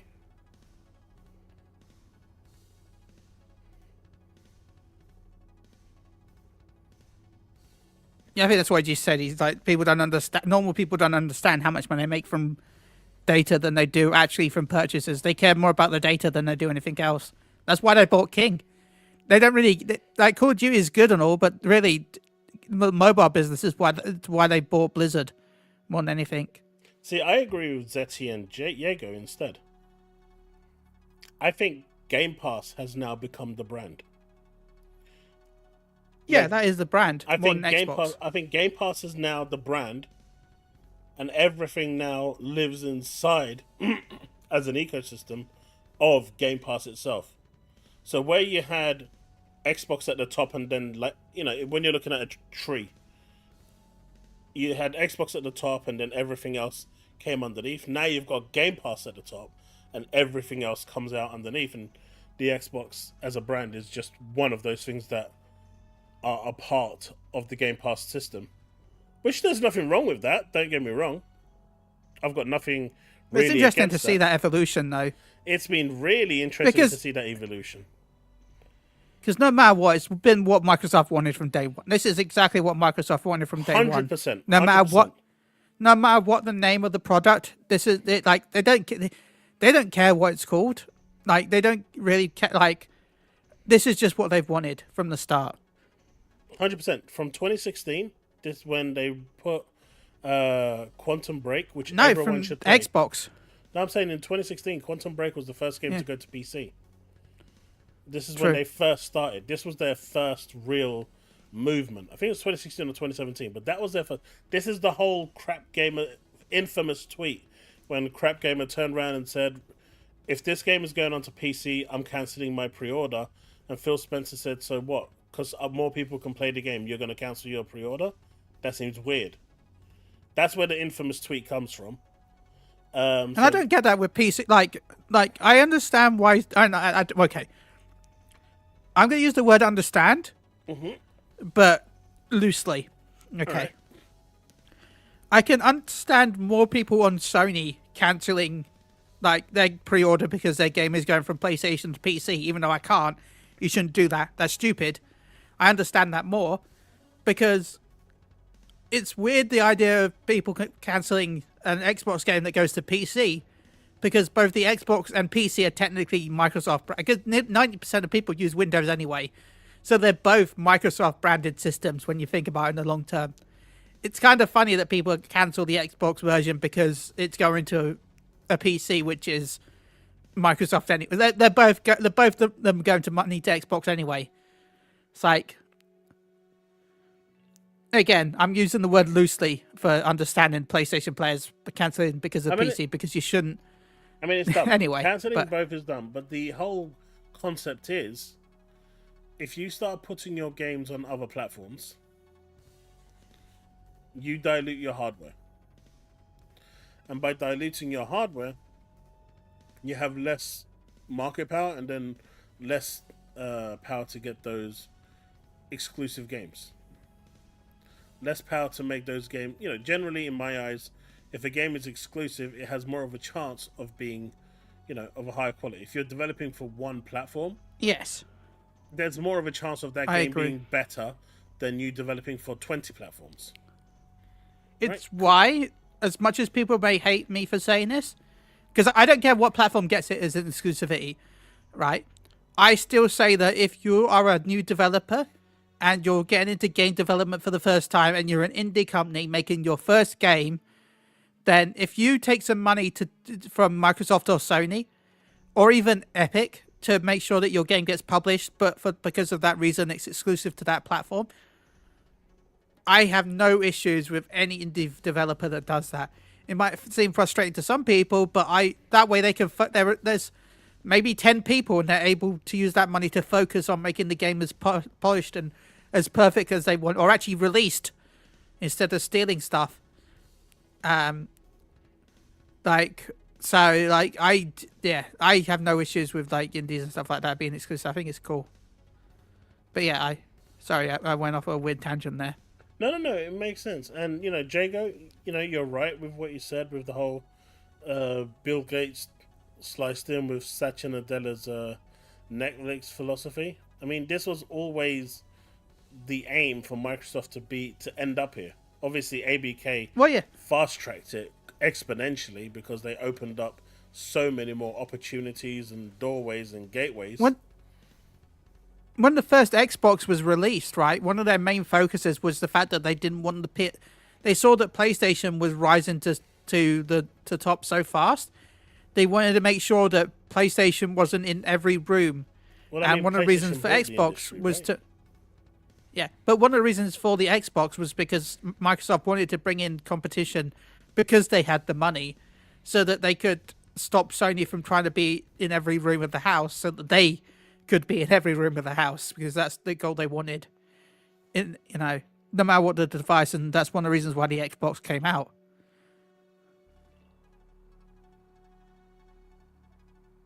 I actually don't know, Paul. Yeah. But yeah, Sony bought their way into the market. And it was deemed okay at the time. Yeah, well, yeah. Remember when they bought out EA, basically? Well, they didn't buy out EA, but they're like, release your games on our system or we won't... If you release your games on other systems, we won't let you release on our systems. That wasn't exactly how it went. So what happened was they turned around to third-party publishers and said, if you release your games on the Dreamcast, you can't release it on PlayStation. But with EA was big enough to be able to kind of move past that. Yeah. But Sega had their own 2K Sports games series, and EA asked Ah. Sega to stop releasing those games because it was interfering with their profits, and Sega said no. Sega thought they were way bigger than EA, so EA said, right, we're pulling the plug on every game from EA. You're getting nothing. Yeah. And that's when EA boycotted, and that hurt them more than anything. That killed Sega. That really hurt Sega. But like GTA Yeah. 3, I think, was it GTA 3? There's actually a working port of that for the Dreamcast that they showed at the GDC, and the developers actually came. The developers or something, producer, whatever. They actually came out and said we actually had this working on the Dreamcast, and they showed it working, and they said, but at the time we were told that if we release it on any other platform outside of Sony's, we would think we weren't allowed to release it on the PlayStation. That is anti-competitive to the absolute limit. And why regulators didn't get involved back then is crazy. Because gaming wasn't as big back then. Big or small, they should still get involved. That's so anti-consumer. Yeah, but when nobody's bringing it up to the anti-consumers, they don't know that's going on. Nobody was talking about it, so therefore they didn't know about it. Oh, they knew. Any big transaction going through, they knew. They bought Psygnosis, which owned 40% of the market. True. You're talking about a company that owned almost 50% of the gaming ecosystem. And they went and said, right, we're buying you out. You think these aren't going to send any form of red flags to the regulators? They just didn't care. Wait, there's an Outrun movie? Didn't know that. If there is, I'll watch it. I like video game movies. Good or bad, I'll watch them. Is that going to be like Fast and Furious, the movie, but Outrun? Yeah, pretty much. With Ferraris. And the cool music. But no, I mean, the evolution of Microsoft to where they are right now, I think is really interesting. I also think Microsoft going the way they are right now is not even a situation where they want to. I think it's a thing out of necessity. I still think that there's going to be games that will remain off PlayStation. I don't really think so. I think they will, just because the companies just won't have the development power to do it. The smaller studios just won't be able to have the power. And that's just a reality. They're going to be working on other games. They can only work on one game at a time. Like, for example, Compulsion Games. They don't have the in-house studios to be able to make two games at the same time. Otherwise, South of Midnight would have been on PlayStation day one. They just don't have the capability. So now they've got a choice of either making a PlayStation port or start working on a new game. Whereas if you look at someone like id Software, they're massive. They can make multi SKUs, and they're releasing a game day and date. So I think it's going to change dependent on the studio. If it's small enough, you're going to see that some of those games just don't make it across. But the bigger, grander titles, which are done by the bigger studios, they will make it across. I think that's how it's going to work. As Cold Start said, Playground supposedly outsourced the PS5 version. I feel like if there's a smaller company, Microsoft's just going to outsource it. And I don't think they might not come out day one on PlayStation, but I think most games will still come to PlayStation eventually. They outsourced it, but they also oversaw the project. They also had some of their developers work, over there supporting it. Small companies like Compulsion Games can't do that. Playground is big now. Yeah. It that's really why I feel like depends on the. I feel like they might come out day one, but I do feel like nearly every game. I could say nearly every game. But this is what I said. Not all games are going to go. Yeah. But that's 90%, 90%. I say about 90. Yeah, I say 85 to 90% is a fair. Is a fair assumption. A fair guesstimate. Right. I think that's fair. But I think part of the reason that this is happening will be coming to. I'm sorry. I think part of the reason why this is happening is like I saw Reforge today on Astro's tweet, because he loves to tweet them, and Reforge was saying like, why would anyone want to be on Xbox when they can just buy a PS5 Pro and get the Xbox games day and date? And what people seem to forget is Game Pass. And I know people think that Game Pass is, I released a video on this today talking about it. Ignore the yawning, right? That's just the thing. But let me see if I can actually get this window Yeah, up. Gears. Damn it, Steve. Game Pass is important when it comes to deciding which console you want. Can I actually share this? Hold on. Can I... Hey, Chris. No, you can't. Well, that sucks, doesn't it? What are you trying to share? My Game Pass window, but I can't do it. I can't share the tab, which sucks. That sucks. What I was going to show was like Game Pass itself offers a multitude of games, right? That is why Xbox.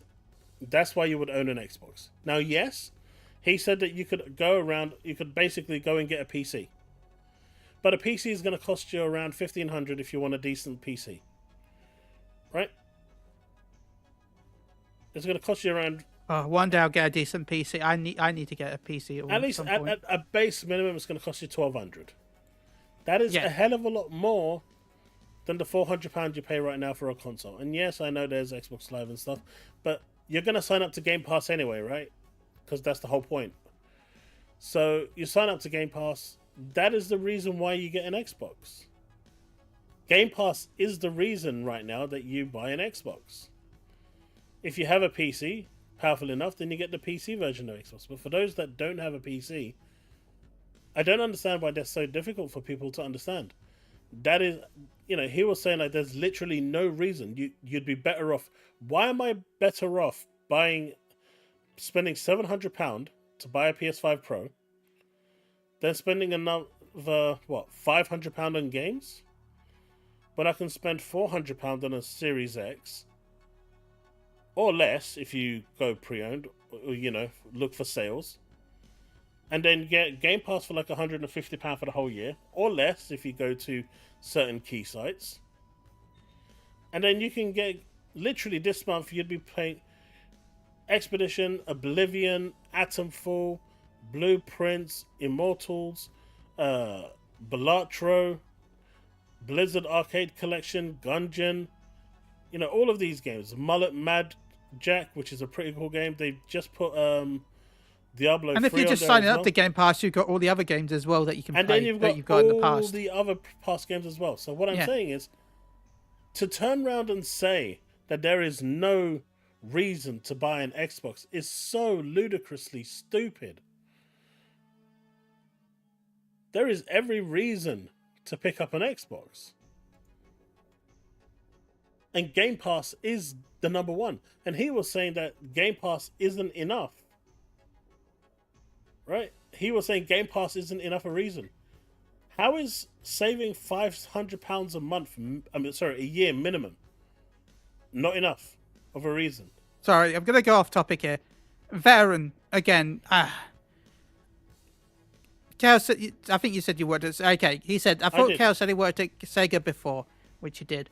Microsoft, the last company he should be presented has good value. Microsoft used Peter Moore as an inside agent, which he didn't. And sold Dreamcast controller design, which they didn't.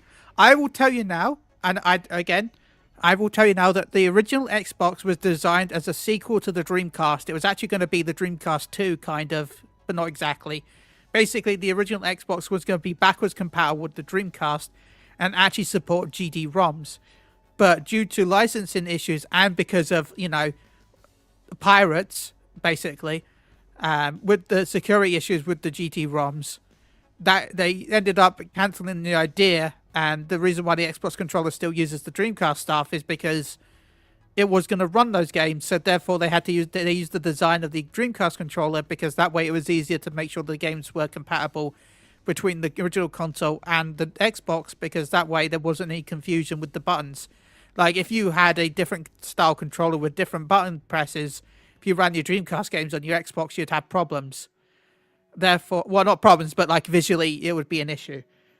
because you couldn't really patch stuff back then. So it's not like you could patch the games with a different controller scheme. The game was the game. So that was one of the reasons for the Xbox controller design, was because of that. There was no stealing involved, and that is why Sega made the deal, with Microsoft. I mean, the Xbox controller was designed over a McDonald's burger, right? Yeah. Basically. The original Xbox OG controller was designed over a burger. Because I remember Bill Gates saying they wanted to basically have it so when you hold it, it's like a comfortable burger that you've got in your hands to eat. They wanted that exact aesthetic, so it felt comfortable and natural, like a burger.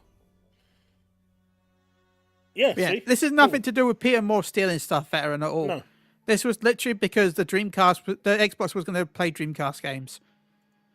And that's why, remember, Microsoft had that exclusivity deal with Sega, was because that's what came out of that, because of the fact that Microsoft had to pull out from the deal with Sega because of the piracy issues with GD-ROMs. Also, of how easy they were.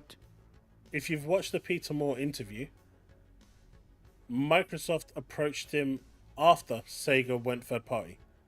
Not before. Sega announced their third party, and after they approached him to come and shape Xbox.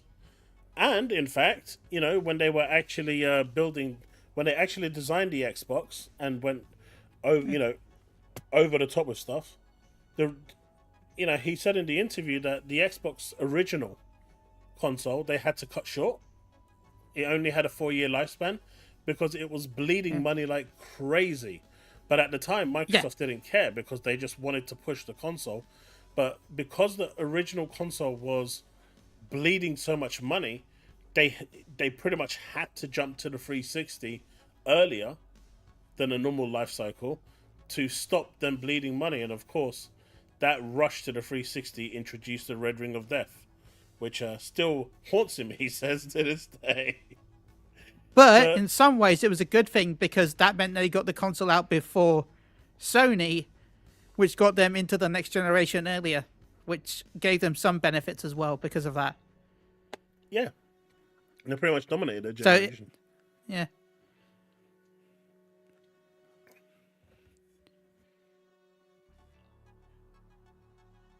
So no, Varen. That is what happened with Microsoft. It's not that they stole the idea. It's just the fact that it was just a series of coincidences, basically. Now, the only thing that close to that was, the fact, the whole 360 using part of the cell design with the processors. That's the closest Microsoft ever got to it. And I don't think that was even Microsoft's fault. That was just what's it, Intel, right? Was it Intel that did that gen? NVIDIA. Yeah. It was NVIDIA at the time. They were just lazy and just gave them they just chopped the design up a little bit and then sold it off the rest to Microsoft. Slightly different, so that way there was no copyright infringement. But yes, Microsoft didn't create Windows. They paid someone $20 to give them the IBM code, the MS-DOS code. Really? Wow. Yeah, they basically Bill went and paid someone who worked at IBM with the original DOS-like system and said, "I want that for you to build it for me." And they basically took the source and brought it to him. Took 20 quid at the time, and that turned into Windows eventually. Man, imagine how pissed off he would be about the fact he sold it for 20 quid. Well, that was years Baron, ago. The PS3 also used NVIDIA, right?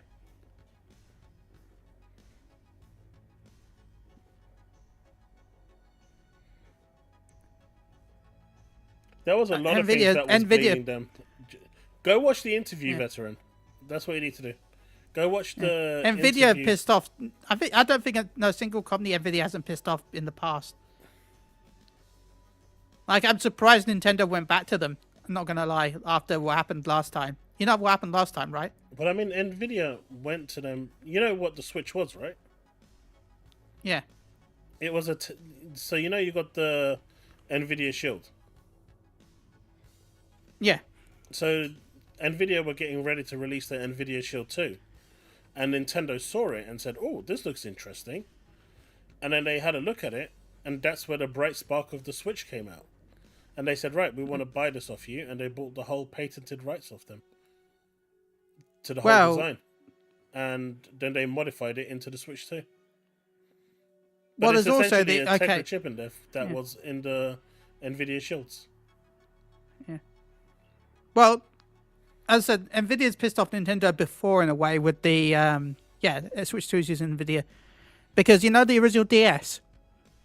You know, Nintendo. No, was it the DS or the 3DS? I think it was the DS. Yeah, it was the DS, right? You know when they showcased it, it had like really good graphics during the first presentation, and then when it came out, it didn't look as good, right? Mm-hmm. It's because the original prototype actually had an Nvidia GPU with the DS, but one day before the actual demo at E3, Nvidia decided to pull out the contract. So Nintendo had to rush to find an ARM-based graphics unit for the DS because Nvidia pulled out right at the last minute. Nintendo basically did what they did with Sony with Nvidia, but in reverse. Well, Pit says, didn't Microsoft using Intel in the new hybrid thing? That'd be interesting to see. There's been a lot of leaks. Like, there's been leaks of them going from AMD to Nvidia as well. But I think I posted it in the Discord recently. I think it was today. Let me see if I can find it. Wouldn't that cause some compatibility issues? It would, but there's always ways around it, right? I mean, yeah, you run a there is ways around it, but well, where was it? Let me see if I can find it. I posted something in the Discord today that was actually really interesting. Let's see. Where was it? No, not the duck. Cool, enjoy, Chris. Not the duck hunt. Yeah, this one. Emulation takes a lot of power, Steve. It's not as simple as just emulating stuff.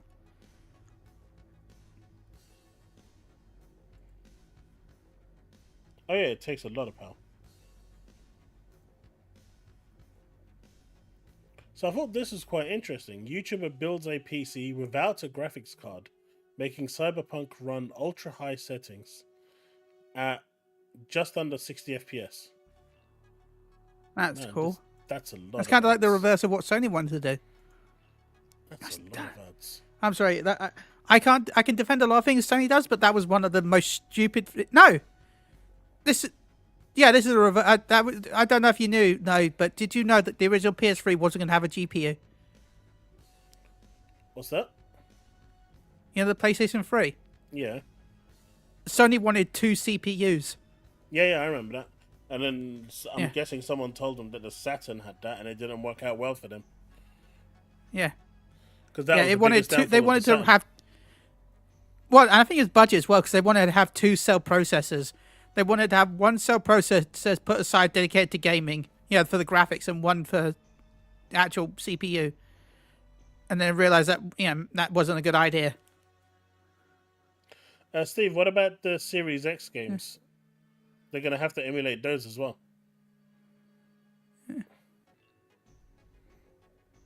So this APU that's running on 1440p Ultra, run at 58 frames per second, and on high settings it surpassed 60. Obviously, I don't think it's going to ray tracing on there.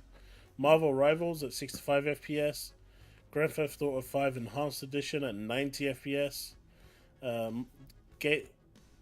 And it wasn't just these titles. Demanding games like Marvel Spider-Man 2, Doom Eternal also ran smoothly, showcasing this machine can hang with high-end gaming PCs. It's pretty interesting that, when you're looking at it, this is actually pretty damn cool. I'm not sure if that's the actual PC in question, but something small like this that can run games on high settings or ultra settings without ray tracing, I assume. Yeah, which is I'm guessing That's insane. But there's still one question left. While the Strix Halo APU shows incredible potential, how accessible will it be to consumers, and at what price? The price is the key thing here, because this is a new APU. But it's still vastly. What are you doing? It's still vastly interesting, because if this actually takes off and becomes, relatively consumer friendly in terms of price, this will change, I believe, how people play games on PC. It's going to make it so Brick much Wall more in chat affordable. says they're selling for $2,000. He's been saying they've been hyping these. I think they've been hyping up for a while. Suppose it's 2,000. That's not bad. This is from April. I'm just looking at the thing. I only saw this the other day.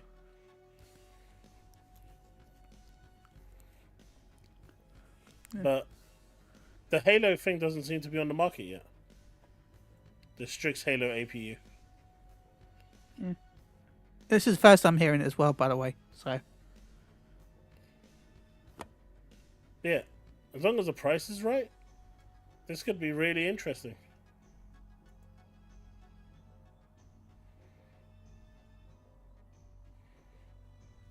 yeah, that's kind of cool. Though I do feel like cloud gaming is going to be a big thing in the near future, but people's internet's getting better, and I'm hoping by saying that I will manifest my internet getting better. Please, I want a better internet. Paul, Man United are going to win the Premier League. You just don't know it yet.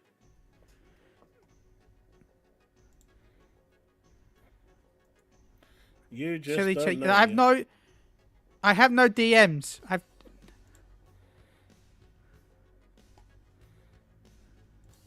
And let's just talk about chaos. Devastator says check your DMs. Yeah. If we have time, I don't have anything. We'll have a look at one of those videos. Okay. I was gonna say I don't have anything in my DMs. If you're talking about me, Devastator, I literally just checked. To me. Okay. But if we have time today, we'll check out one of those two, because it is Go Anti-Woke, Go Broke, Oblivion Remaster Reveal. What? Okay, that one sounds interesting. And I'm pretty sure people would rather watch that instead of PlayStation Fights Back, Ghost of Yota is cheap and retro. Them? Retro themes. What? Ghost of Yota is cheap? Why is it cheap? What do you mean it's cheap? I don't know. That's what the two videos are. If we have time, we'll check them out.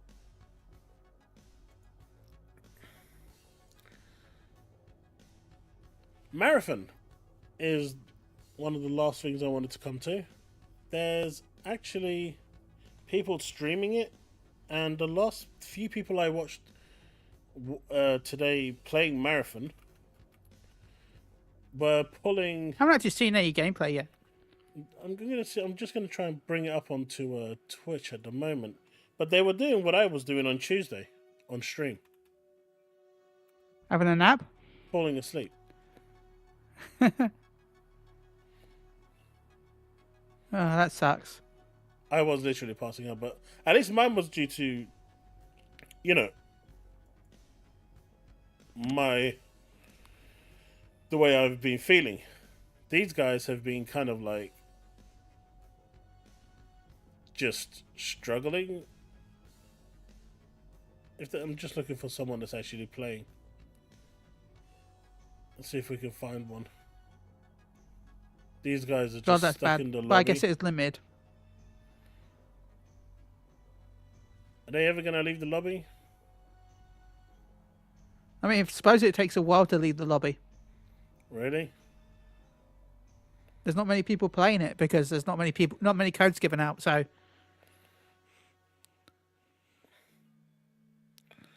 Well, that's no good.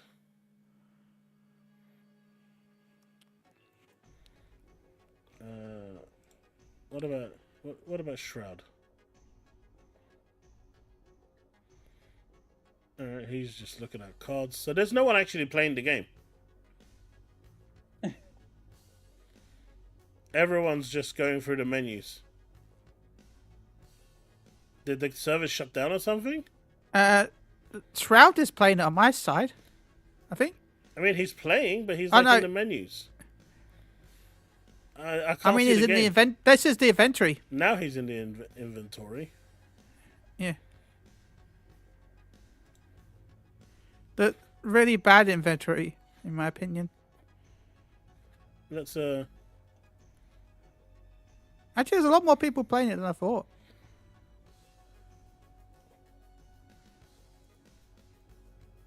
So Marathon, what do you think of it? Do you think this game has any chance of surviving? That menu interface looks absolutely dog crap. It looks like Destiny Item Manager. Nah, way worse. That don't look good, man. That looks so confusing. I mean, I'm getting like I'm getting what you call it? God damn it! Counter-Strike 1.0, Counter-Strike 1.2 vibes from this. That's what this UI makes me think of. This UI makes me think of Counter-Strike. You know, remember how you used to have to buy stuff in Counter-Strike for... I'm just getting my boy to come have a look, because he plays these sorts of games where they've got these silly menu systems. What do you think of the menu system? This one that I'm looking at right now. Well, I was looking at a menu system until an ad came on. So you need to wait until the ad goes away. I'm not going to watch an ad right now.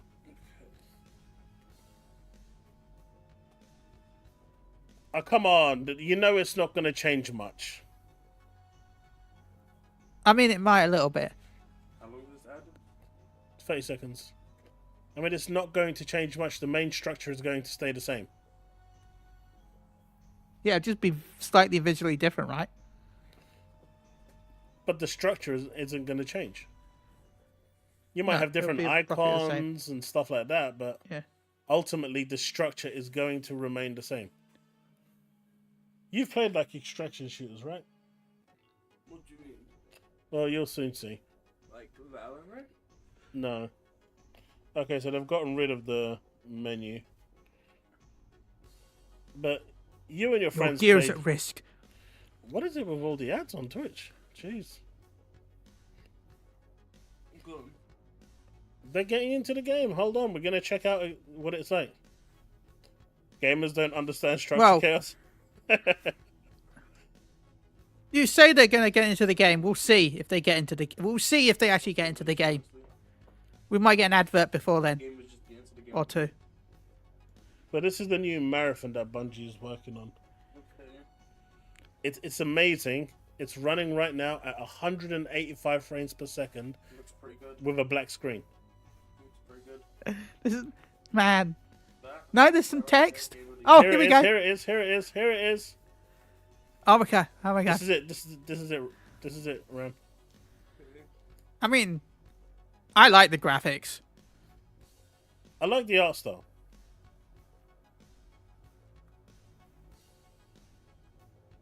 Oh, it's a 25-minute mission. Okay.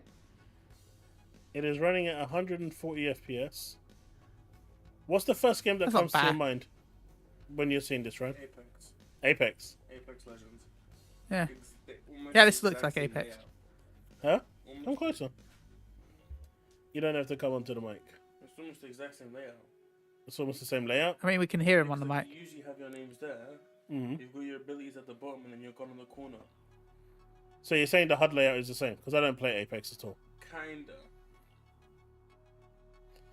I'm not 100% sure if Apex has the... Well, and I think they do have the compass on top as well. You've got these as well? Are Those those the loot things, right? I don't know if they're the loot things. No, I don't think they're loot. They're not loot, they're just standard. Oh, you've also got like PvE in here? Do you have that in Apex? Apex? Yes, PvP, right? I don't think so. Apex is just... That's more Tarkov. What? Apex is Oh, just did you PvP. see that menu there? What? And you miss it. Well, you'll see in a minute. It looks disgustingly bad. But you and your friends play a lot of multiplayer games, right? Hmm.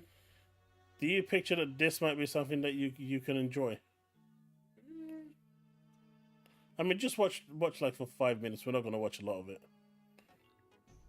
Like, that's the menu. I'm probably going to pick this up. That's what's it called?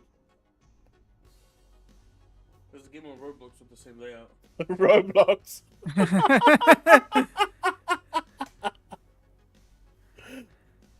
Man. Roblox. Roblox did it first. You heard it here. Oh, man. Oh. That's brutal. I mean, it's not really. Roblox is a user-generated content game, right? Where you can make your own stuff. I think. Out of blocks. Yeah. It's basically Lego. No, it's basically like Little Big Planet meets.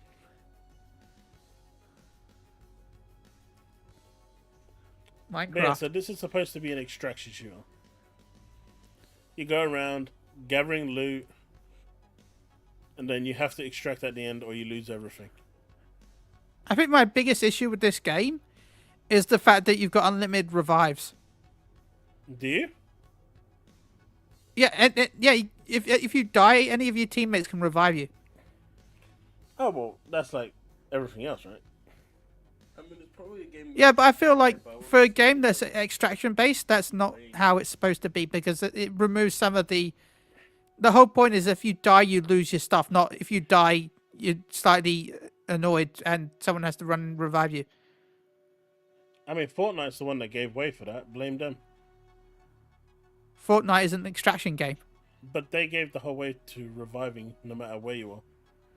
They were Yeah, the but first to revive that's you. fine. And then everyone copied it. What? Yeah. Reviving. Reviving? Yeah, apparently when you go down in this game, you can get revived no matter how many times you go down. Yeah. You're never down and out. I think Fortnite was late to add the reviving.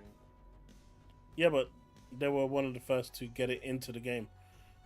In like a battle royale or something like that. Apex had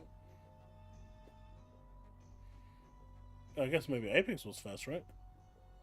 Yeah, look at the sliding. Maybe. What do you think of that? That just looks like Destiny. Hey, look, it's Rainbow Six Shield. It's just giving Apex vibes, obviously. Just giving Apex vibes? Like, if you're gonna play a game, like, if you're gonna play this, just play Apex. So if you're gonna play this, just play Apex. I mean, But Apex which is free, a by the battle way. royale, and it's free, yeah, right? This is gonna cost you £40 if you want to play it. Yeah, but it's like PvE, like, it's not, it doesn't add that much. And it's an extraction shooter. It's not a battle royale.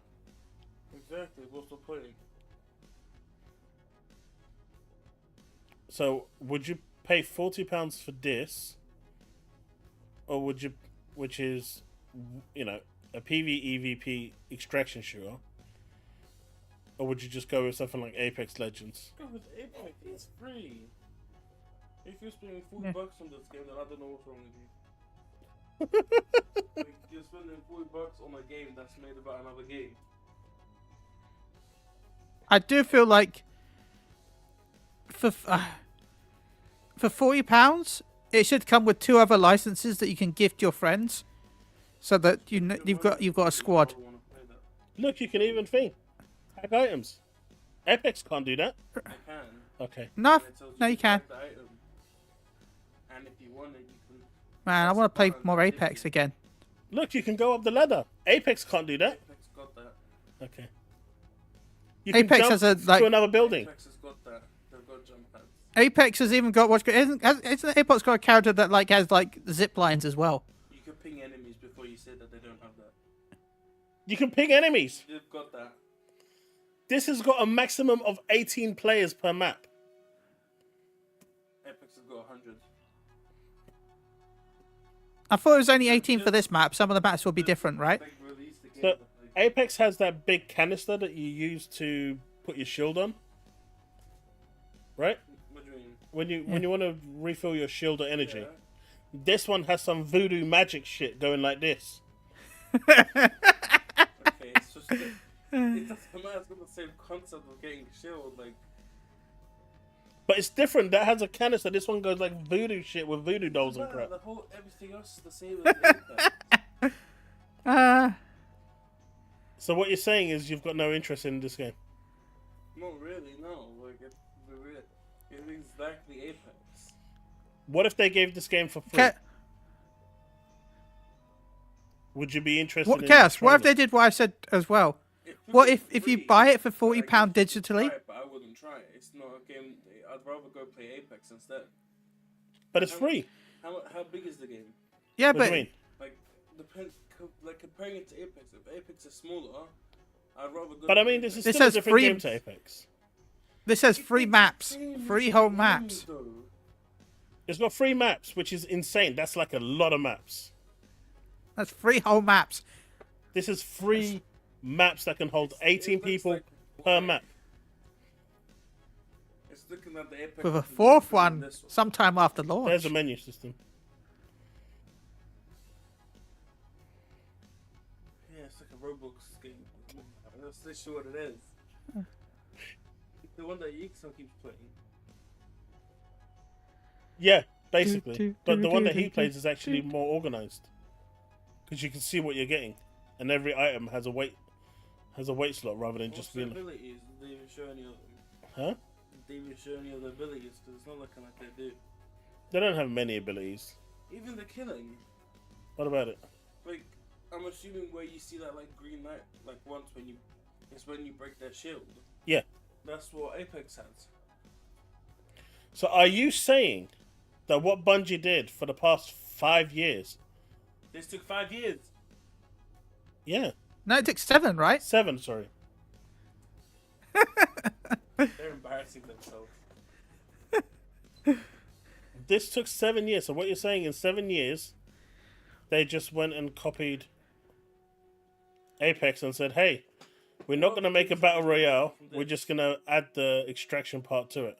What other games have they made apart from this? Destiny. And that's the only one. Okay, Yeah. no, it's been Sorry, 4. they I picked thought that it's been, Destiny. but They peaked at Destiny. They should stay in their lane. Yeah, but if this game doesn't succeed, they're going to go bye-bye. okay, no, it's been 4 years. Sorry, never mind. I double checked. What? Bye bye then. They should have just made new content for Destiny or something. Did you hear? Oh, they're still doing that They supposedly. said bye-bye, Bungie. There's a reason if you make a game and it doesn't, stay in the lane. I mean, they weren't doing well in Destiny either, to be fair. I mean, they were doing good for a while. Yeah, until they went tits up. They really needed to do No, Destiny 3. I'll be honest, they never did. They Well, could with have put 7 Destiny. years on that. And it would have still been better than this. Hey, look, you might actually see him heal now. You're gonna see him do that voodoo stuff, which is totally different to the canister stuff. Where? I said he might heal. I didn't say he is gonna heal. There it is. See, voodoo. That's the same. Wait, thing that with looks injections. more like a what's called it. You've got like injections in the game you can heal yourself with.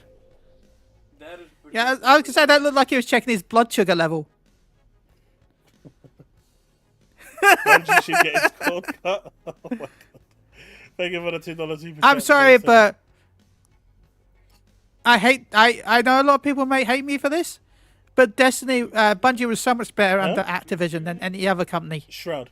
And what are they saying about it? Well, obviously he's gonna say it's great. It's the best thing he's ever played, right? Because he wants the sponsorships and the deals from Bungie and With Sony. what money? Huh? With what money? Apparently they're gonna get shut down if this doesn't Well, do. Sony's still paying money, right? For what? Sony owns Bungie. Yeah. Yeah, but Bungie made this one. If this doesn't do well, then Sony takes over, no? Well, yeah, Sony basically shuts down Yeah. Bungie and takes all their staff and says... So why are they giving them more money if they've seen this already? So if you were Sony... I'm talking about you for would not be Destiny, happy. I Steve. wouldn't even give them a penny if I saw this. Holy shit. What's the point? They literally remade Apex.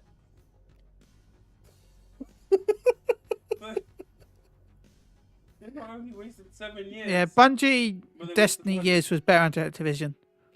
You know, maybe we should get my son on with us chilling more often. He's a lot more brutal than me. I like your son. He's awesome. He takes a. At least I have a small filter. He has none. You see? Did you see that? The amazing kill that he got there. They even leave a bag. Oh, look, right he's next getting to out them. blood sugar Yeah, tester. they did on Apex. Look, there it is. You Oh see no, it? he's nearly dead.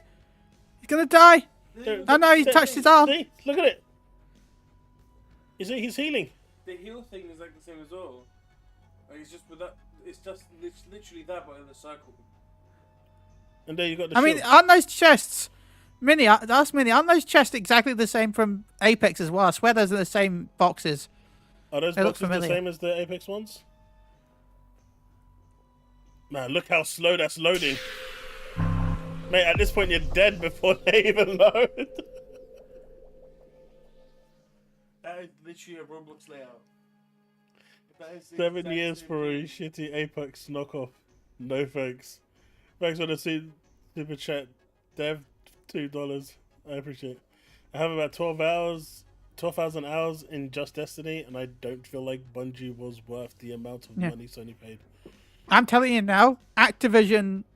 Yeah, it's not a finished game. You're right, Susano. But the problem is, we can only judge it by what we see. You can't judge something that's not But like Susano, you can. they have deemed that this is good enough for us to see. They are putting this out. Yeah, we're judging it based on what we see. Yeah, they are comfortable Which with is fine. us judging the game based on what we are seeing. The game isn't going to change much from what you see now. I guarantee you, it is not going to change. There might be a few more tweaks here, and they may speed up. The UI is probably going to get an update. I don't think it's going to get a big update. I think what they're going to do with the UI is It's going to look change shinier. they're going to change the. You know how long it takes to load the items? Yeah. That's going to change. God, I'm getting Anthem vibes with that. I can say for them to do. Hmm? Only change that I can give them to do. Like Bungie, just to save their dignity, is delete it. You'd be Again, deleting it, right? I'm getting Anthem vibes with those loading screens. But if anyone that doesn't know, Anthem if Bungie has any dignity, was left, bad. delete the game. I Not don't- cancel the release. They can't cancel this release. Their whole company. No, they can't. Literally, this game has to do well, It's or not Bungie's gone. okay. So then, either they Oh my release God, it, that other map people is are bad. gone anyway, or they release it, or they don't release it, save some dignity, and they're done anyway. They're done either way. It's still gonna do well. Yeah, but they can't have two Yeah, failures. Chris, back the to color back. palette is part of the art style. You're doubting Bungie. Yeah, come on, they released. You know, they did release some Destiny stuff. did good for a while. And if it went downhill, it went downhill. But they should have stuck in their lane with the type of game they were doing. I'm sorry, what was that? That was I will just say, the as I terminal that you I can don't know buy if you one heard each me. on. See, Apex doesn't have that. That's more of a. I mean, isn't that what Counter Strike did? Right? Counter Strike, you can go to a place to buy weapons. Yeah, a lot of games can. I mean, Yeah. one of the Counter-Strike is one of the ones that I think of, though. Apex literally give you like a massive supply drop that you can... I don't think there's any ults in this game. That's even worse. You've got skills there. Look, Apex has a character with a shield. look now it's shield versus shield, bro. Shield Bros. Okay. By the way, I saw something funny on one of my Discords. They've messed up. There's So what about this then? See, What? they had to use something to unlock the door. I mean, Apex doesn't have that. You can just break the door down in Apex. You just run at it and use your melee and it breaks up the door. You don't need to open it with a keypad.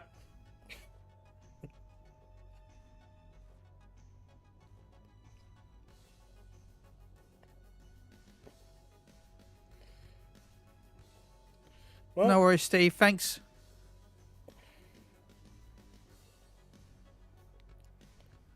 But yeah, no, I don't know if That's you were right, hearing Steve. what I was saying, Chaos. I still feel like Destiny under Activision was probably the best Destiny ever was, and I wish Bungie had stayed with Activision because I know everyone hates Activision, but trust me, Activision did so much for that I game. think they're messed up. Did you know that in their contract with Activision, right? That's the Yeah. people who made Division game, right? No, So no. Activision's the one that published Destiny, and they make other games as well. So who made Division? Ubisoft is. Oh. I'm But not hearing you speak. in the contract that they have with them, Bungie stipulated in their contract, I've actually seen the contract, by the way, Yeah. that Yeah. if they miss the deadline of their annual expansion release, Of this game. right? No, not of this game, of Destiny. Destiny. This was during Destiny 1, I believe, because was it during Destiny 1 that they split with No, Activision? Destiny 2. But no, this contract was within Destiny 1. It was Rise of Iron, I think. It was either Rise of Iron or the one after.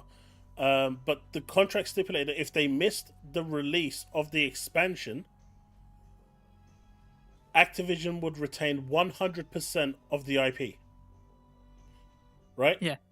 And for all the big bad that they believe Activision is, and let's face it, Activision is greasy when it comes to money, Yeah, they are. Activision actually could have owned Destiny, but chose to extend the contract with them and give them an extra, I think it was 3 or 6 months to deliver. Activision didn't have And to do not only did they do that, but they also gave them more staff and studios to help them with the expansion. They could have shut down Bungie there and then. They wouldn't have shut down Bungie, Yeah. but they would have basically owned Destiny as an IP. It's basically the same contract that they're going to do with Sony. When's this coming out? The only difference is Sony's not going to be as nice as Activision, and Sony's just going to buy yes, them it out, does, Heatwave. basically. When does this get released? So right now it's in closed beta. Well, they're Well, calling alpha. it an alpha, but it's really a beta. Yes, Because they're going to go straight from and alpha Alpha to won't have this many release code. graphics. No, people really don't understand what an alpha actually is anymore. An alpha is skeleton, bare bones. You're still getting placeholders everywhere. You will have graphics, but it'll be graphics that are completely unfinished and also probably Placeholders, like from everywhere. other games. Yeah, Um, it'll literally say placeholder on it. Some of them. we will have a European beta test, which I'm going to try and get into. And if I do, you can check it out, you and Erjan. Because this is going to be more your forte, not mine. And you guys can give me If you your... do get into it, can I get a code? Down bad. If you do get, can I get a code? Because with this, for every alpha test, you got 2 codes to give away. Yeah, sure, I'll give you one. Sweet. Um, Unless I somehow get into it, in which case and I'll think, give mine away as well. you know, I'll let you guys have a go on it and see what you think, because this is going to be more your forte. You've seen Fragpunk, right? I've seen Fragpunk, yeah. Me and I thought that it wasn't going to be much different to something like Overwatch, yeah? Mhm. Is way different. Yeah, Frag is very different. All because of one aspect, which is literally just the card movement. Yeah, the cards change Obviously, how the we think. movement as well. Come No, on, Kill look, Cat, look, by the look how way, different It's this is to PvE, Apex. PvP. Hey, Look, he's got a knife. so do you in Apex. Apex has knives. He's got a gun on his back. So do you. He can sprint. So can you in Apex. There's trees. There's a lot of trees in Apex. Go away. Everything that's on here, it's in Apex. Hey, tell us. I'm done trolling. And I lied. Hey, tell us. They do have the thing, What? the keypad. There's like loot rooms you can get to around the map, but you have to find a key card to actually get into them. But the thing is, though, Cool Cat, it's not the fact that Activision was greedy. It's just that they wanted the standard output, and Bungie was incredibly lazy. I'm not gonna lie, Bungie Okay. was like Okay, here's a my lot of thing, the right? favorite. Can I finish? Go for it. A lot of the favorite expansions that people have of Destiny 2 are actually done by High Moon Studios and Bungie. Like, a lot of the favorite expansions that people have of Destiny 2 are actually done by High Moon Studios and Bungie. Okay. Like, a lot of the favorite expansions that people have of Destiny 2 are actually done by High Moon Studios and what was it? There's another company. High Moon Studios and another company were basically the ones that did everyone's favorite expansions. With Bungie focusing on the PvP. Bungie was doing the PvP, but everything else was done by High Moon Studios. And there was another studio as well. I can't remember off the top of my head. But yeah, a lot of the stuff that people like with Destiny 2 only exists because Activision funded other studios to make stuff for them to do for Destiny 2. Vicarious Visions. Vicarious Visions, that was it. Yeah, anyway, now you carry on. What I was going to say was, number one, Bungie got way more greedy and way more money hungry after they left Activision. So that's not entirely true. Because their push for microtransactions went way worse. Well, the only reason why microtransactions existed was because Bungie got a budget of, what was it, 300 million from Activision or something like that. They got like a huge budget. And they spent that budget. But they still hadn't finished the stuff they were supposed to spend that budget on. So they said, okay, we need more money. And Activision's like, we've given you millions of pounds and you produced nothing. Why would we give you more money? And that's why Bungie was like, well, okay, guess we'll add microtransactions. And Activision said, okay, sure. And that's why microtransactions existed. Because they wanted more money from Activision. Activision told them, no, get your own revenue source. And microtransactions were eventually added. And then, of course, they got worse. Anyway, carry on, Chaos. Heatwave, they would be worried because the reception has been very bad for this game. But, number one, as I was saying, ever since Bungie left Activision, they got even more greedy and pushed microtransactions even harder. Eververse got way worse than it was when Activision was there.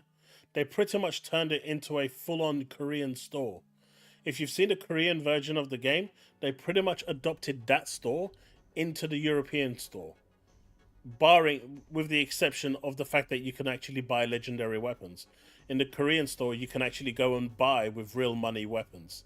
They didn't bring that into the European store. But outside of that, the overall design of the stores, it pretty much became the same thing. It just became literally a convenience store to buy stuff.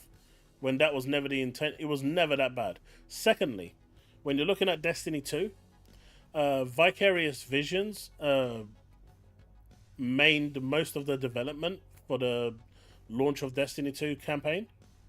Bungie did Curse of Osiris.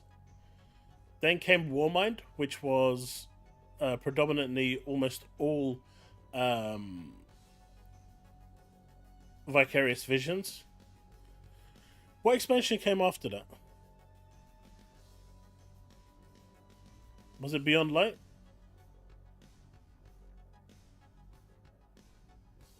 I think it was Beyond Light. That was done mainly by Bungie. As you can see, the expansions and updates that were trash was done by Bungie. The good stuff, like Warmind, and the base campaign, which was good, in my opinion, was all done by Vicarious. Bungie just lost their way. And High Moon Studio as well.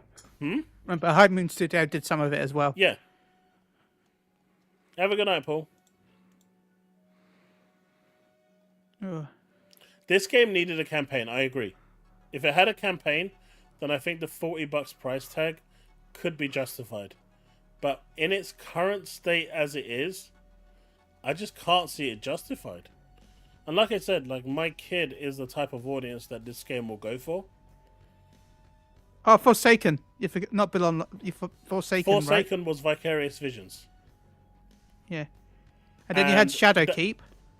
Shadowkeep was Bungie because it was trash. Forsaken was the last one Vicarious worked on.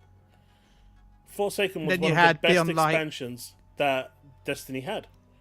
Warmind was one of the best DLCs they had. You can see the pattern here. Anything that Bungie made themselves, Curse of Osiris, Beyond Light, Shadowkeep, was just not up to par. It was not very good. But if you look at the stuff that Activision worked on, what was it?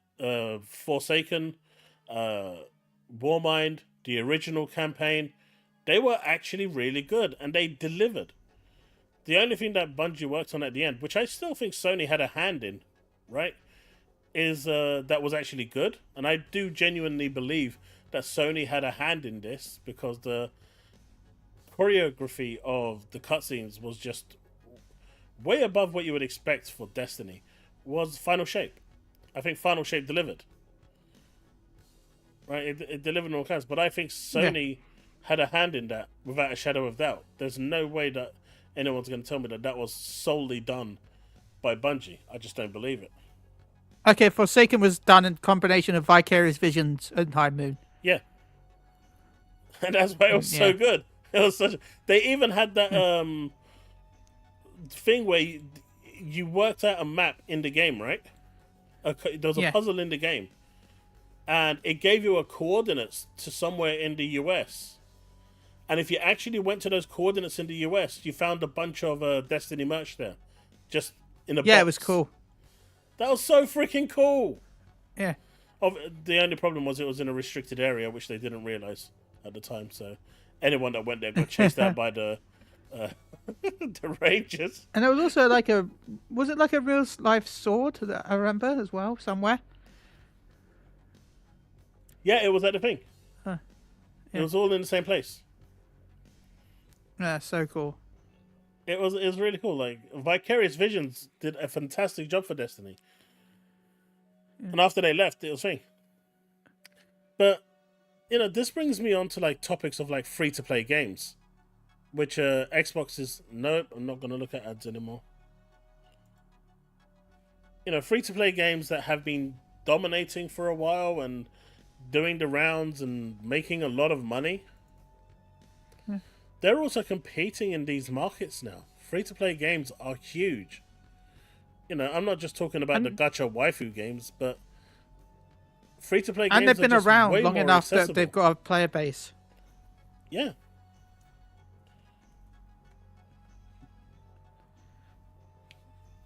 Woodpit, you went to those coordinates and went immediately arrested.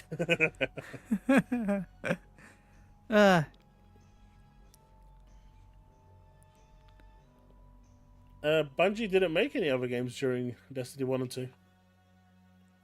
Yeah, no.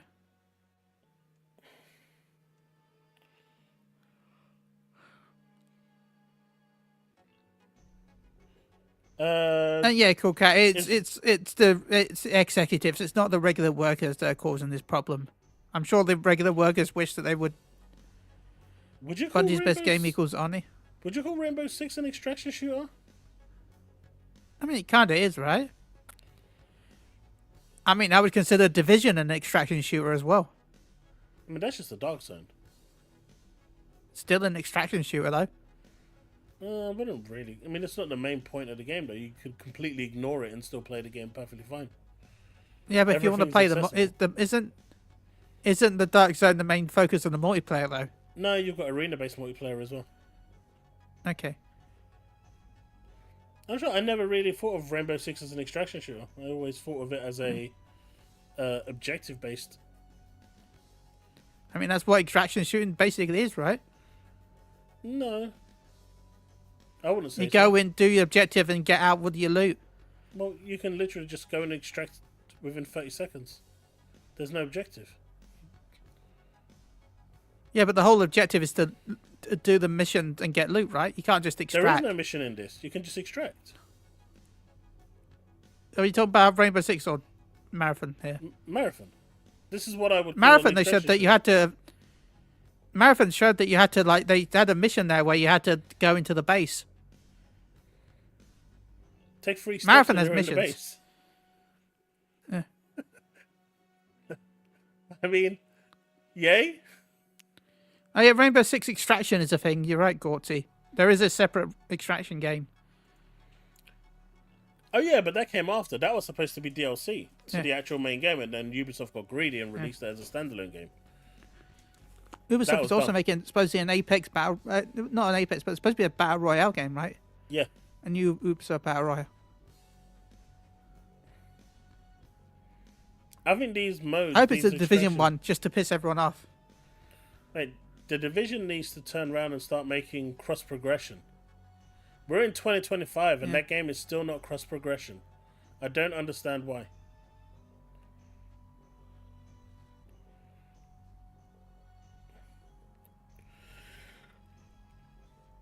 You have a target, you extract the target. That's a different type of extraction, Susano. The extraction of these is you go in, you get gear, and then you get out without dying, so you keep your gear.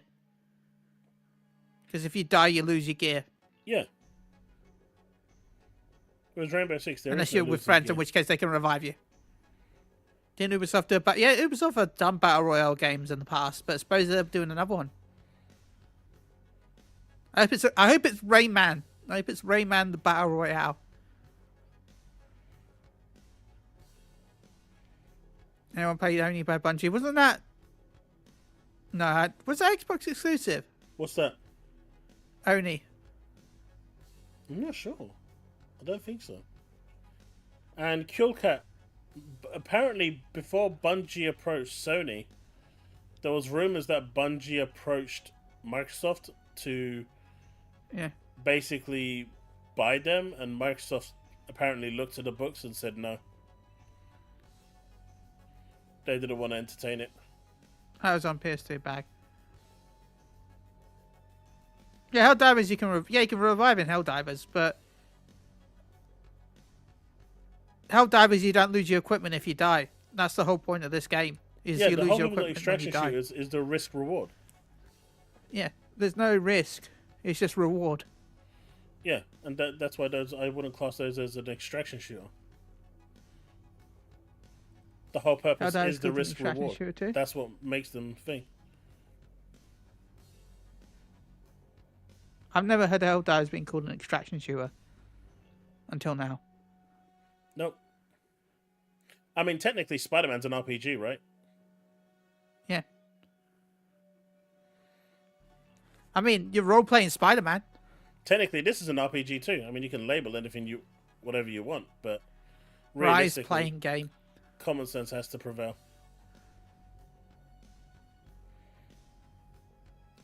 Yo, hey, good Diablo. Spoon best RPG. Let's go. But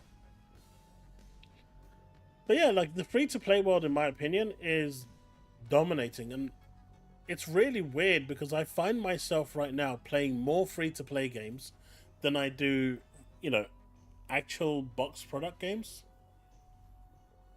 I mean, I play a ton of Marvel Rivals. So yeah. I can't say much. No, but they're providing... And the thing with these free-to-play games is that they need to keep you entertained, right? They need to keep you coming back. So what they do is they release new content pretty much periodically to keep you invested. And you get, content every 6 weeks or whatever it is. I mean, look at Rivals. I don't know if you know what they announced, right? Bikinis. Well, yeah, that's coming. We know that. But after this season, no, seriously, Marvel even brought back the swimsuit magazine. They brought back a comic from decades ago, right? Yeah. They did a swimsuit magazine issue of Marvel with all the characters in swimsuits, right? Mm-hmm. And they even said the fact that they brought the comic back just so that Marvel Rivals has reference material for the swimsuits. But yeah, no. After this season, because this season is their typical season. They're in season 2 right now. Season 2 is going to take as long as normal. But after this season ends, there's going to be a new character every 4 weeks.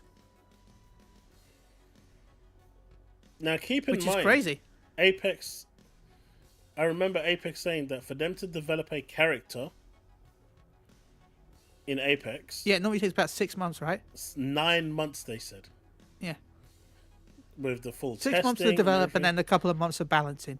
And these guys are talking about 4 weeks. Yep. That's the difference. That's crazy. But free to play, in my opinion, obviously it's not I mean, it can be free to play, but there's obviously opportunities for you to spend more money than a box product.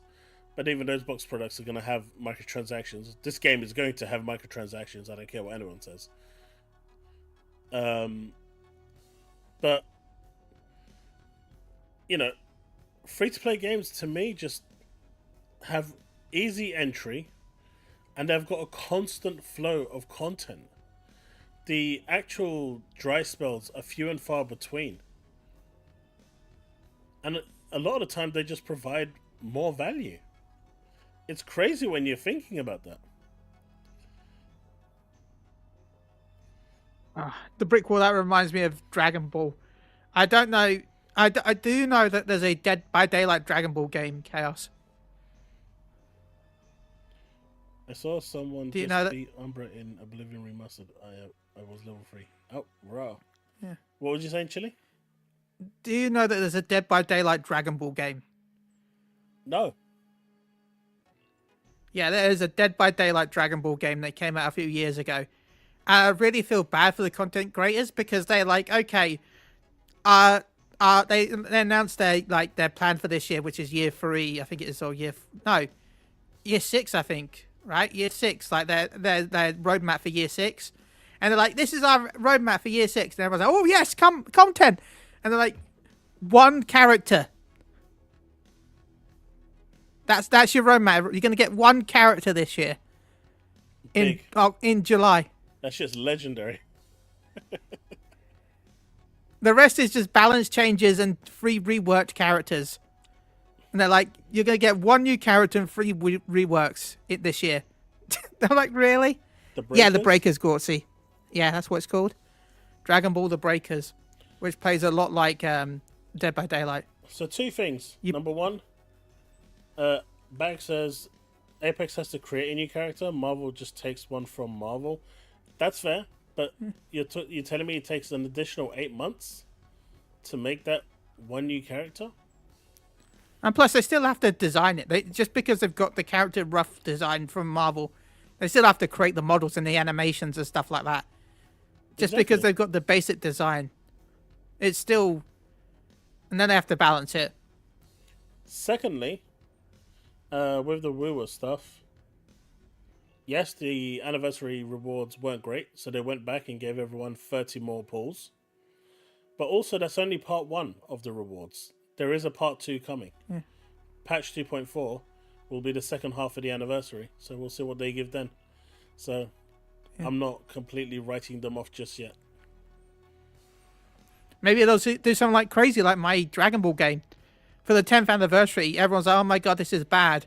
Because they gave less free-to-play tickets, right? And then they were given like this reward that during the whole anniversary. And then they announced on the last part of the anniversary that if you did all the missions, you got a stone. And that stone could be used to buy any of the anniversary characters for free. So you could pick any of the new characters you wanted for free. Just add to your account. Which was crazy. I would never make Star-Lord. I don't think Star-Lord plays like Diva. I think you're thinking of Penny Parker, Brickwall. Yeah, Penny Parker's the one that plays as like Diva. Which, by the way, from the leaks scares me. I'm so scared of next season Chaos if the leaks are true. They finally put him in. I'm so scared. No, Rocket's gonna supposedly team up with Penny. And if it's anything like before, Rocket gave infinite ammo to Bucky, and so imagine if Penny gets like infinite mines. No. So, Batman isn't going to be in there. I mean, give it 3 years, maybe. You never. Marvel versus DC has been a thing in the past, so. You never know. Once they run out of Marvel characters, even though they seem to be pulling characters that nobody's heard of before. Like, there's so many characters everyone wants, but then they're adding, like, all these characters that nobody's really even heard of. Warner Bros. Going to have to make... By the way, talking about Suicide Squad, can't wait. I'm going to go see... I got my tickets for Thunderbolts next week, Chaos. Oh, no. By the way, I won't be here next week, Chaos. That's fine. Enjoy the movie. Thank you. I bought a ticket for me and my mate. Do you know, 36 quid for 2 tickets. It's crazy. That is expensive. I pay like... Yeah. £12 for my tickets. Where are you watching it? Cineworld IMAX. Ah, you're going to IMAX. That makes more sense. Yeah. That makes. But more even then, the sense. normal one was £14.50. It was only £1.50 more expensive for the IMAX version. I'm traveling 3 hours anyway, so. Yeah, I have to travel like an hour and a half on the 15th of May to that studio I'm going to. Nice. Not going to be fun. I don't like traveling. I mean, I'm to get to the cinema, I'm having to get the train to York, and then once I get there, and then I have to go get the bus from the York station to the cinema. But you know what? Nice, Gortsy. Enjoy. One thing we can all agree on: Game Pass is awesome. You should subscribe and like. Ah, okay. Game Pass is awesome. It's doing phenomenally well at the moment. It's delivering and firing on all cylinders. And because of that, everyone should like and subscribe. Yeah. And I agree, Gorsty. You should totally donate £215 to the channel. I mean, since you're offering, I'm not going to say no. I mean, I'll only agree to that if I can get 15 of that. I'll you can give keep you 200. I'm okay with that.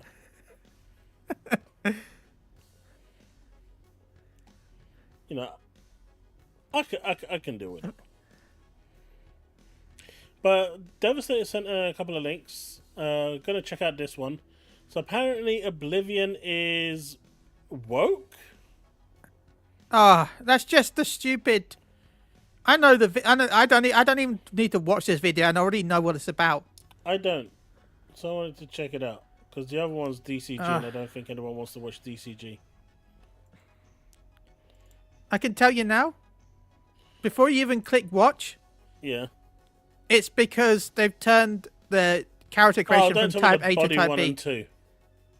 Yeah, that's what everyone's been complaining about. Don't That's what this entire 12-minute video is going to be about. 12-minute video because of just that. No way.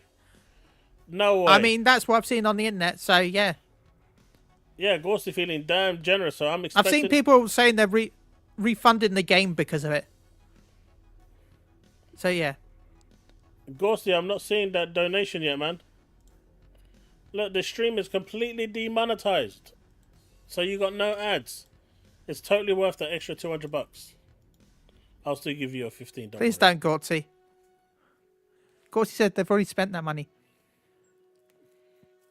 I'm spending that money next week on steak. You've already spent that money?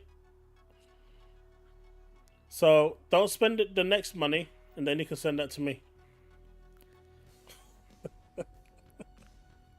Now you won't have spent that money because there's a new hope.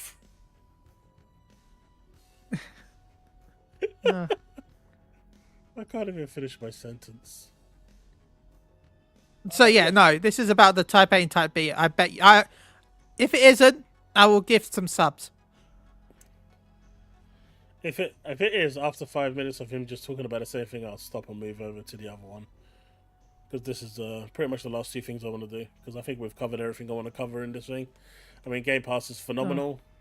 Switch is still crazy with their push to full digital, despite the fact that they can put the games on the carts. Yote could be in trouble, although I am still looking forward to it.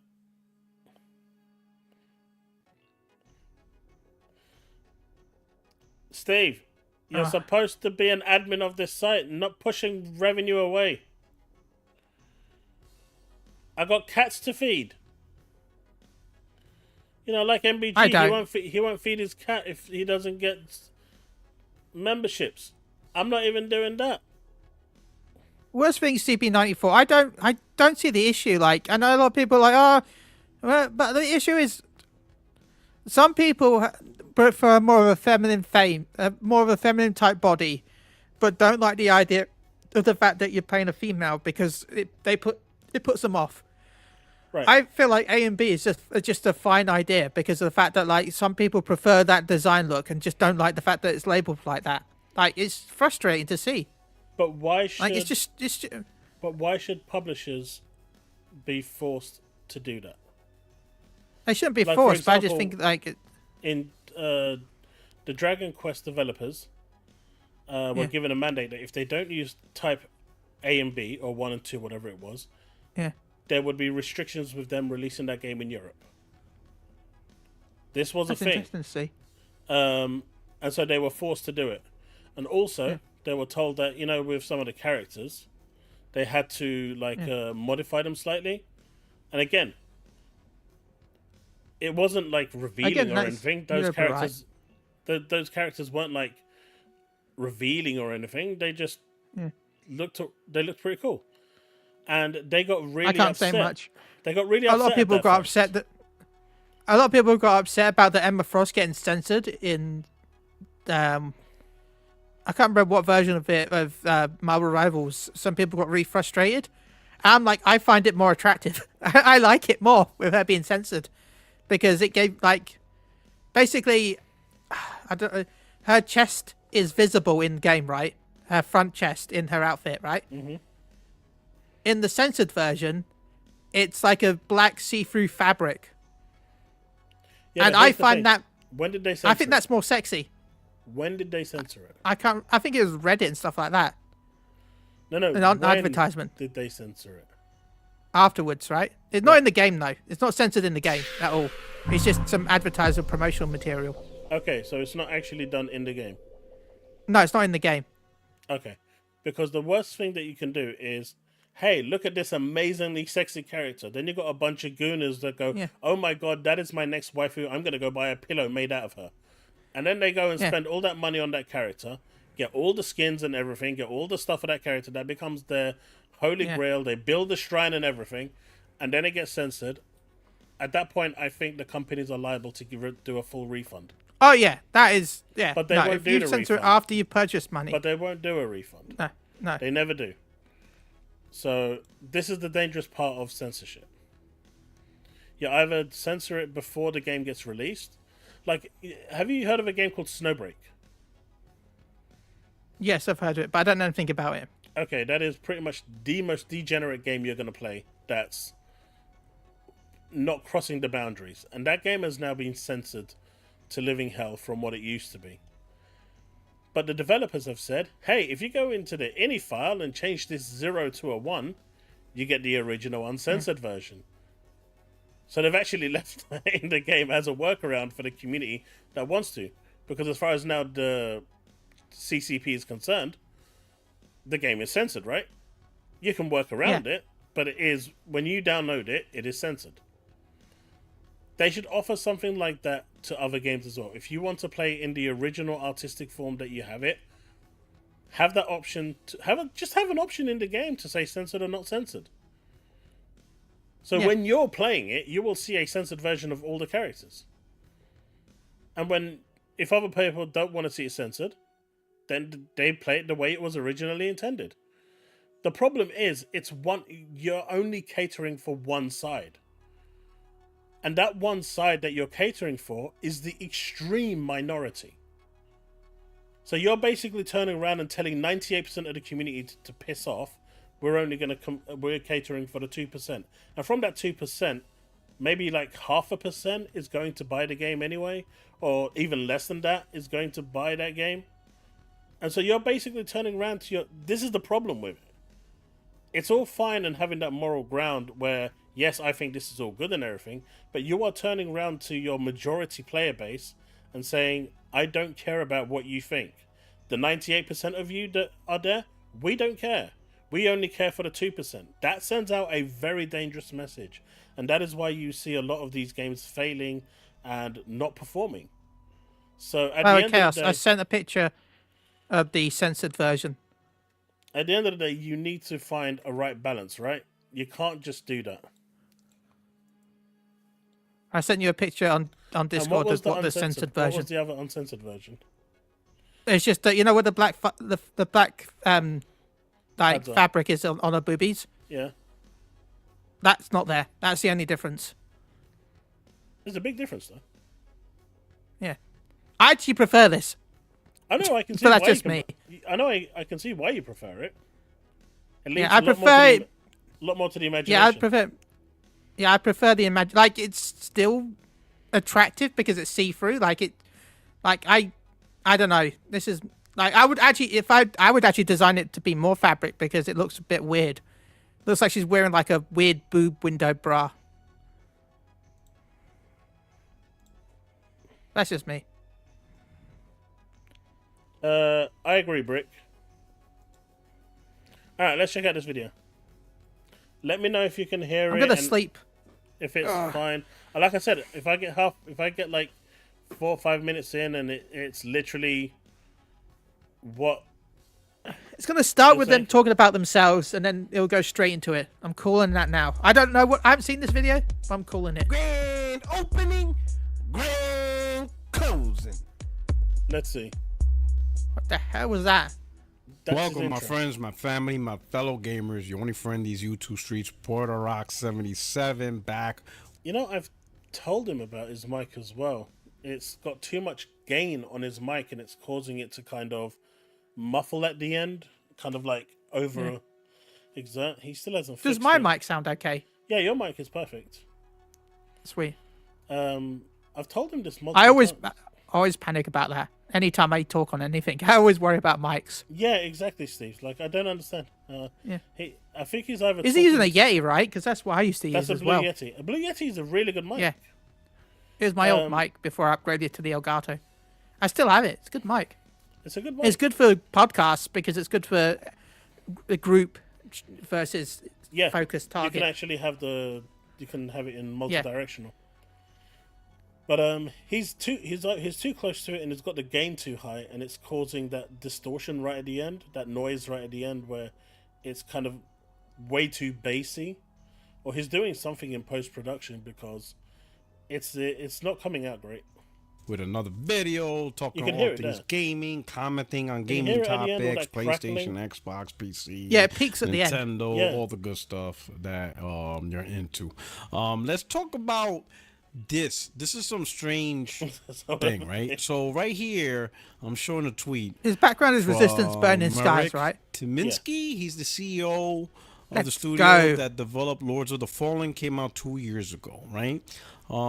He's retweeting out Grums. If you're familiar, Grums is one of those grifters on the anti-woke. Everything Grums. is woke. His mic's so bad, I thought he woke, said go drums. broke, all that stuff, right? He's on that time, right? To grift and to boost up his algorithm. Well, the CEO of an actual development studio that makes games, right? Is the audio alright? He fell in on that nonsense, right?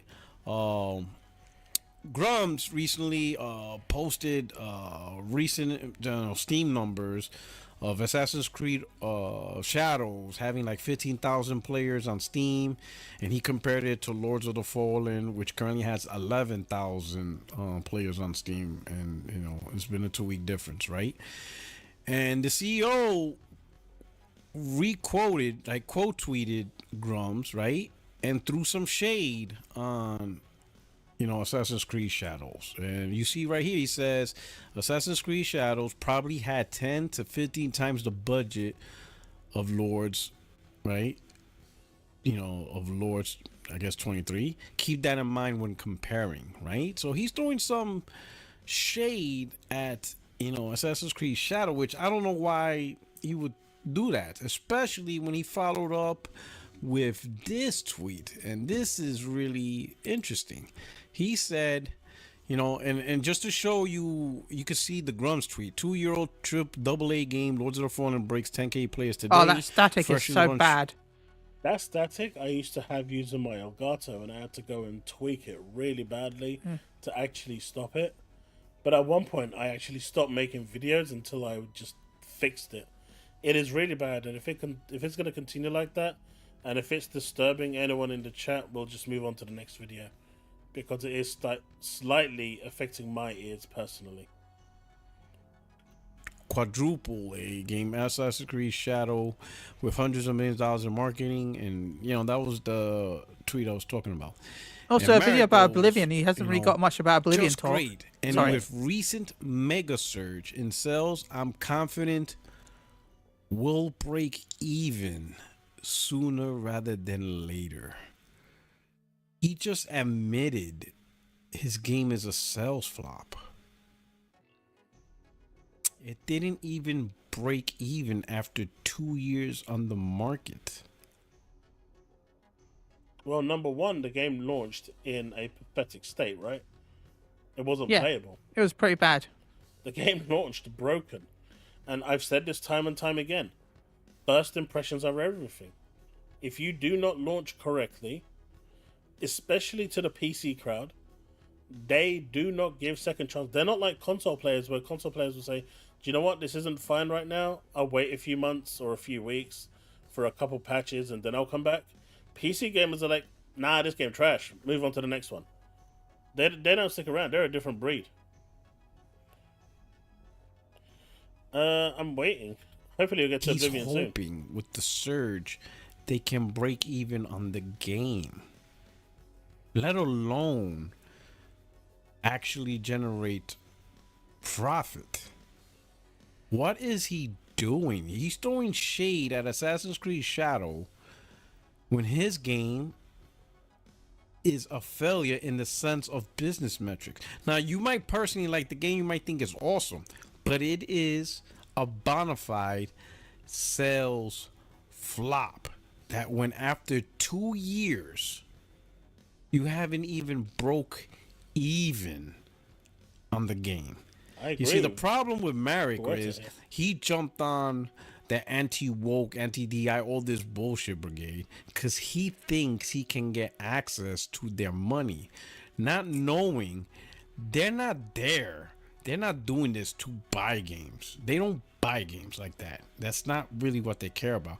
They only care about the drama of what they consider woke games and trying to create vitriol, and hopefully they can do something in terms of sales or whatever. Like Grums, he's like, oh look, only 15,000 people.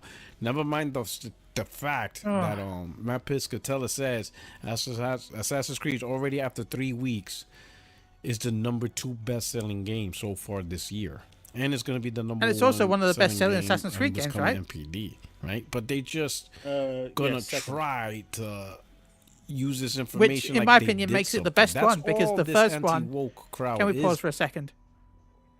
Because in reality, in my opinion, I know it's not really, but the one that released that was the best-selling released during the dark times when nobody could go out. It had everything going for it. Oh yeah, that And was the this- golden news. Yeah, and that sold just slightly more than Shadows. And it was So the fact that cross-generational as well. Shadows, yeah. So in my opinion, Shadows sold more in a way. If you just talk about, also why? I thought this was about Oblivion. I think he's gonna get to it soon. Now they just want to start drama and seem relevant, but you're You not say gonna that. make money off them. They're not gonna buy your game. It's not about buying games. Even if it is anti-woke, even if it's the perfect game that they absolutely want, they're still not gonna buy You know, it. this sounds Half perfect. these guys are probably broke. Why and isn't he have no talking money like this anyway. normally? All they care about is the drama on the internet. That's it. So this Mary guy really relying on the wallets of these anti-woke. I normally Max, listen to this that is too, more Steve. interesting They're than not there Oblivion, about buying games. but They're there about just thrashing. he doesn't need to talk about it for 5 the margins minutes. to consider a game anti-woke is like razor thin for them, like anything. you could have covered Black this in female 2.5 character, minutes. woke. Mostly female characters, woke. Anything other than a white male, woke. Like anything.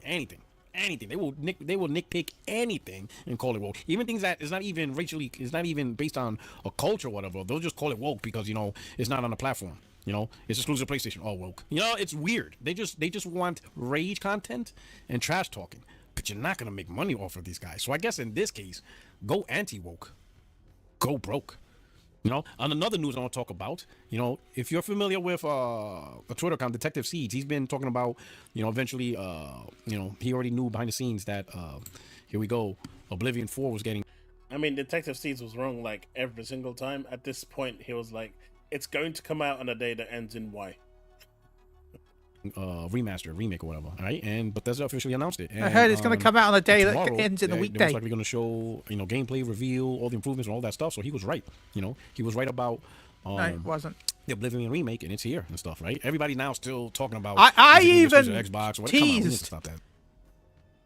before this even got announced. I'd said earlier on that day, expect an announcement of a tease later on today. I said that morning. Yeah, I'm not a leaker, but I said Tuesday that. or Wednesday, because that was the most logical sense. Tuesday or Wednesday was the most logical one. It Well, wouldn't no, I be a said that- Monday I because knew of bank that- holiday.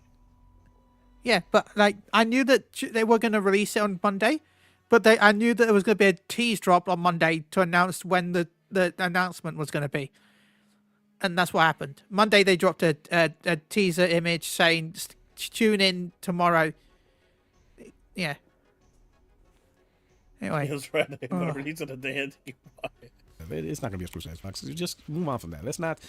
Let's not recreate drama or nonsense just for the sake of drama and nonsense. It's over. Okay, it's gonna be announced on every platform. You know, that's modern platforms, right? I think the legitimate question, no, which it I think got is announced fair, for the Switch is 2. it gonna be announced for Switch 2? Is there a Switch 2 version? That's fair.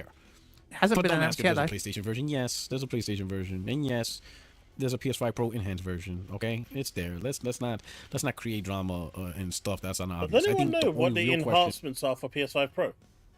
I mean, there was this one No idea. There was this one idiot on X saying that this game runs native, by the way. No PSSR, no nothing. Native 8K 60 FPS, and no one can convince him otherwise. I think Steve knows who I'm talking about because he was the one arguing with him. Sure, if it's running, it like maybe it can run in 8K 60 FPS, but it downgrades the graphics into the original version of Oblivion. No. 8K, fully graphicked up, everything. Yeah, sure. Native, 8K, 60 FPS. My dude was smoking something so good that day when he was talking about that. So what exactly is the PlayStation enhanced thing for this? Like, what is it? Like, what the point I'm making is, if you're gonna make me spend £70 on a game, or £50 as this game is, I want to see £50 worth of enhancements. Right? That enhancement has to be worth more. Slightly better than ray me- tracing. than playing this on Game Pass. I Right? think it's slightly better ray tracing. That is what it will always come to. Slightly better ray tracing. That's not enough for £50. With advanced ray tracing, the PS5 Pro will be able to take full advantage of the new lighting system and utilize shadows more effectively. Sorry. Okay, that's to me. think That's that's the just only not difference. worth £50.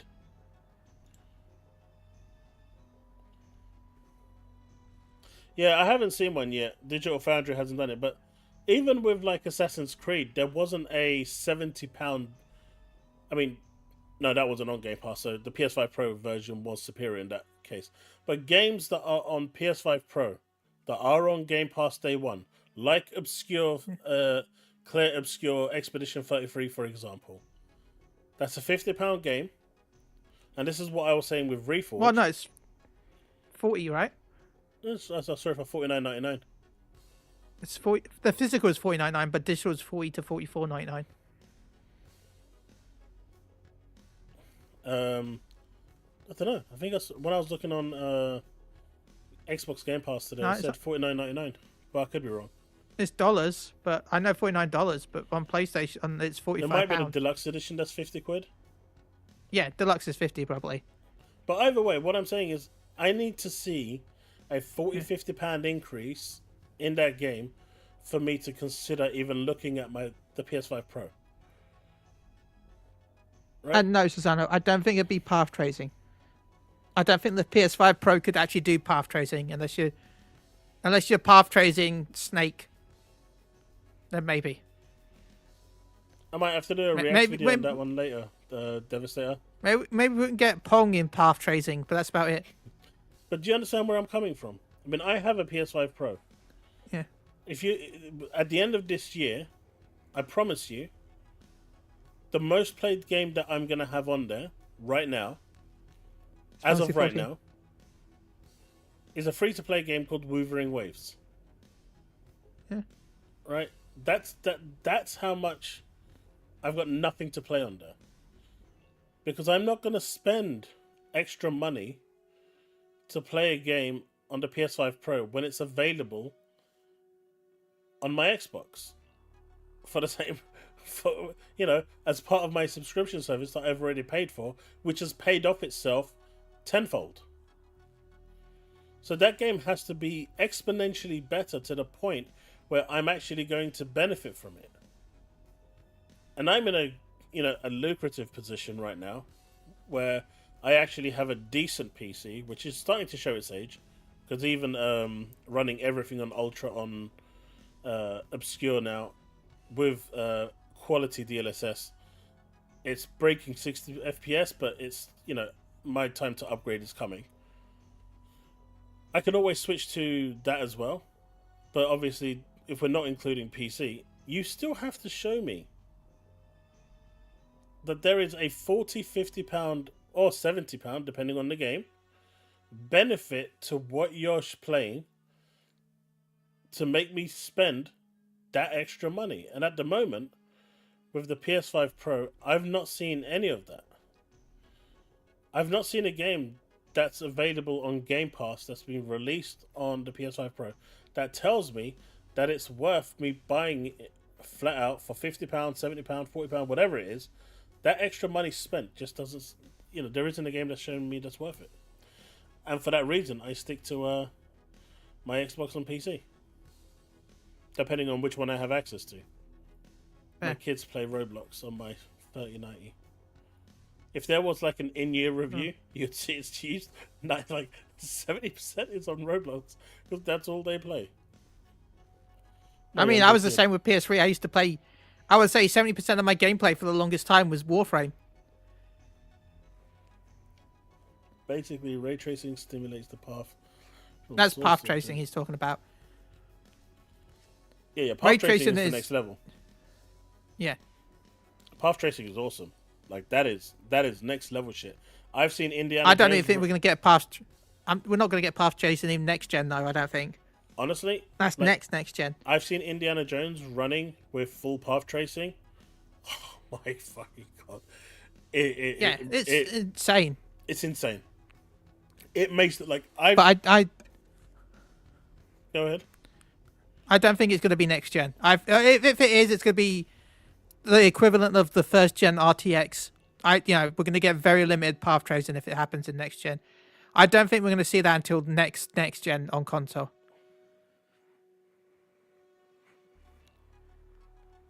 By the way, I joked about this, and I wonder if your thought on this, right?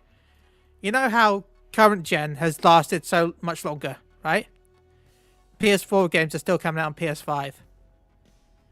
What do you think of my joke theory? The fact that the launch title for the PlayStation 7 may be games in the first few months, at least, that will be on PS5, PS6, and PS7. It'll be the first ever triple generation game. What do you mean?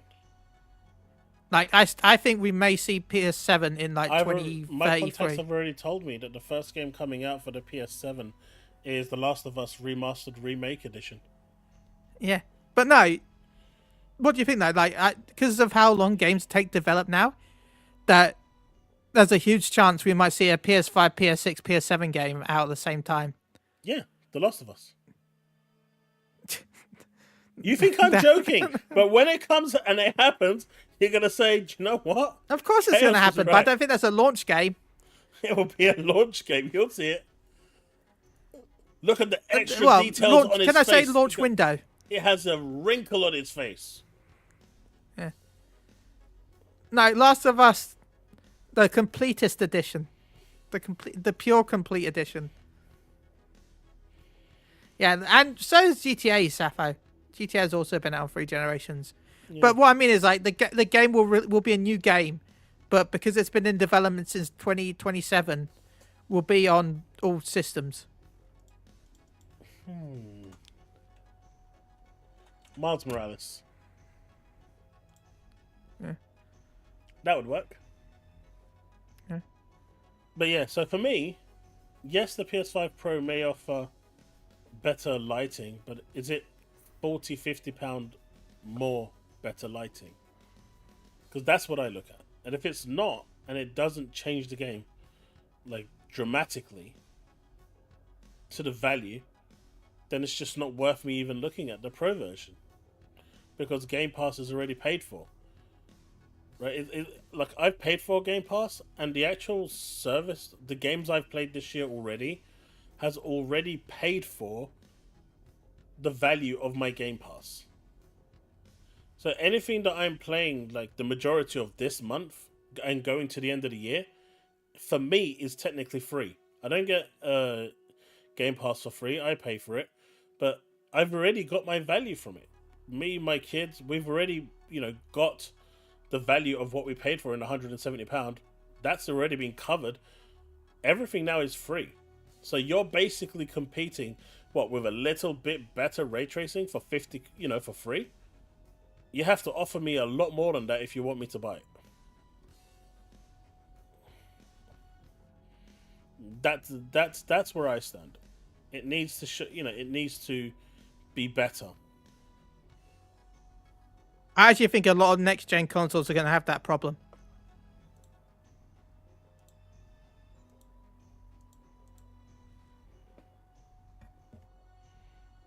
Consoles won't, at the moment, consoles aren't doing native 4K properly.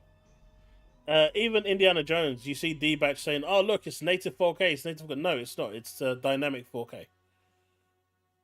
It will hit 4K, but it doesn't maintain 4K. It does drop. And the moment it's not maintaining that 4K, it's already lost value. Right? So it even loses it in that regard, because it can't maintain it. Anyway, let's see what else has got to say with Oblivion. And fair question is this going to be on Switch? And that's Switch 2. And that's fair. That's obvious. Where is Switch 2 capable enough to have? No, that's called dynamic 4K, Bags. It's not called native 4K, it's called dynamic. Because it hits 4K, but it doesn't stay there. It's a different terminology. Native 4K means that it stays 4K, it hits 4K, and it stays 4K. It's locked to 4K. It never drops below that resolution. The moment it drops, it becomes dynamic. It's no different to checkerboard. It's no different to any other technology that's being used. It's not native 4K. It's false advertising. Yeah. It's dynamic resolution. It is false advertising. It might be native 4K for 10 seconds, but that's about it.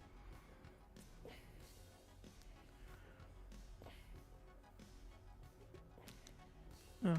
Anyway, we should finish this video. And maybe so, maybe not, who knows? But I think that's a fair question. But let's not get into the whole, would this be an answer, please? Of course it is. Let's just stop the nonsense on that one. But I'm excited. I enjoy Oblivion. To me, this is the type of remakes I like, games from like the PS3 era, right? Because there's many games that the PS3 360 just really couldn't do it justice, but at the time they were great. But now with this modern... I just wanted to say thank you to Chris Dawes for the 3 months membership. I'm sorry, but judging this, I wouldn't pay for it. I agree. He's talking about Marathon. There's no way I'd pay for it. And also Gorsty, not quite the 215, but every little helps. Thank you for the £5 super chat. Thank you. That leaves you with an outstanding £210 bill. So it's called the bailiffs will be round sometime. Well, actually, you're in Scouserville. They'll probably murder the bailiffs. Anti-aliasing. No, I mean, there's no real new buzzword. Anti-aliasing has been around for donkeys, and native has been around for donkeys. Hardware, oh man, some of those games are just going to be amazing, right? And there's other games that, from those eras I would love to see, Metal Gear Solid 4. Would love to see a remake on that one, or Never a happening. full-fledged remaster. I mean, there's a razor thin line on what that means, But a remake or remaster of a PS4 game, Metal Gear whatever. Solid 4 remake PS3 is games, PS2 games, definitely 99% never happening. They'd have to pretty much rebuild that from scratch, right? Especially because it's on the And reduced. cell processor. It's on the cell processor. It has Apple products. It has other advertisement products. It mentions things. It mentions the PS3 multiple times.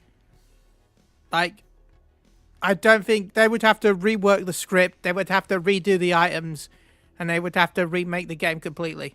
They should just emulate it on PC. They can't because Apple. What's Apple got to do? It with has iPods. What has? Metal Gear 4. Snake uses an actual iPod in the game. Oh, does it? I don't remember. Yeah. It's fine. Just change it to a Zune. It'll be fine. Heatwave, what you said there with thing. The balance mode on 4K with 40 FPS. Yeah, that's fine. But that's not. It doesn't drop below 40. It doesn't drop from 4K, right? If it does, then it's dynamic. Thanks, because if they're gonna sell it, they have to get the copyright license again. Doesn't matter if it's emulated or not. Yeah. Oh, I was just talking about package it with an emulator and sell it, not the shady deals. You know, the high seas. The high seas is the high seas. They have no rules. Yeah. They just go Pirates of the Caribbean and that's it. Savvy. Which, by the way, I was going to talk about that later. Okay, piracy. Where is it? I gotta find it. A friend of mine sent me this message. 1 second. You know that whole advert. You wouldn't steal a car, right? Yeah. You wouldn't steal a bread bin, or you wouldn't. Yeah, everyone joked about it, right? About oh, you wouldn't steal, blah blah blah. You wouldn't steal. Yep. Well, it found out that the text that they use for that, the font they use for the they didn't pay the license. They stole the font. Hypocrite fuckers. Yeah, that's the font hilarious. is a clone of a font that was normally used for piracy. Oh, that's hilarious. That's brilliant. I love it. So the font itself might not be stolen, but where it came from is. I would steal a chili. Do you know what? The missus recently stocked up on some chili oil. That shit's good. Let's finish this. Definitely, especially PS3 games. PS3 360 games. They definitely, right? None of them are. Very few of them are even 60 FPS, and there's huge improvement. So this is great. This is a great decision to remaster this game, right? And I'm looking forward to seeing the reveal tomorrow. And I think it's a fair question: will this be on Switch 2? Now, do I care? No, because I would never play any third-party game on Switch 2. That's a multi-plat or anything. Not happening. Not even close. That's just a waste of time, for me anyway, right? But for those of you that are primary Switch 2 players, and, that's going to be your main platform or maybe your only platform to play on, you get what you get, and hopefully maybe you might get this game. So that's a fair question. But we'll see tomorrow what if Switch 2 is part of the platform to get this game. We'll see if they talk about PS5 Pro enhancements. Hopefully they do, or maybe they won't have time to do that. Maybe they'll just do the initial reveal, showings, whatever, and then later on they'll talk more about it. But the real question is, when does it get released? Detective C says he did hype a stealth drop, right? They announced that, when they announce this tomorrow, they also say, hey, available now. That would be insane. That the day they announce it, show the reveal, at the end of the show they go, and you can buy it now, And I would imagine for the Game Pass gamers, it'll drop on Game Pass 2, which would be great for you Game Pass gamers. That's a big find. That's a huge thing for you guys, So pretty good. This is really good. This is a win for everybody. It's a big change to how he actually portrays, right? Normally he'd be talking shit about Game Pass and stuff like that. Ever since the Switch 2 reveal, I've noticed that there's been a big shift in how he conveys himself. It's not as... how can I say? He's still console wars, but it's not nowhere near the level as it used to be. Mainly because some of the Nintendo fans are just beyond stupid. I sent you a DM with the details exactly of what I was talking about. Alright.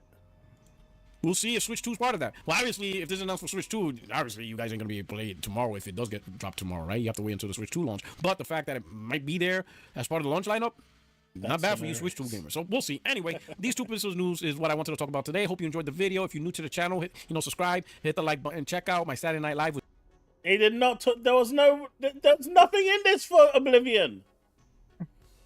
Yeah.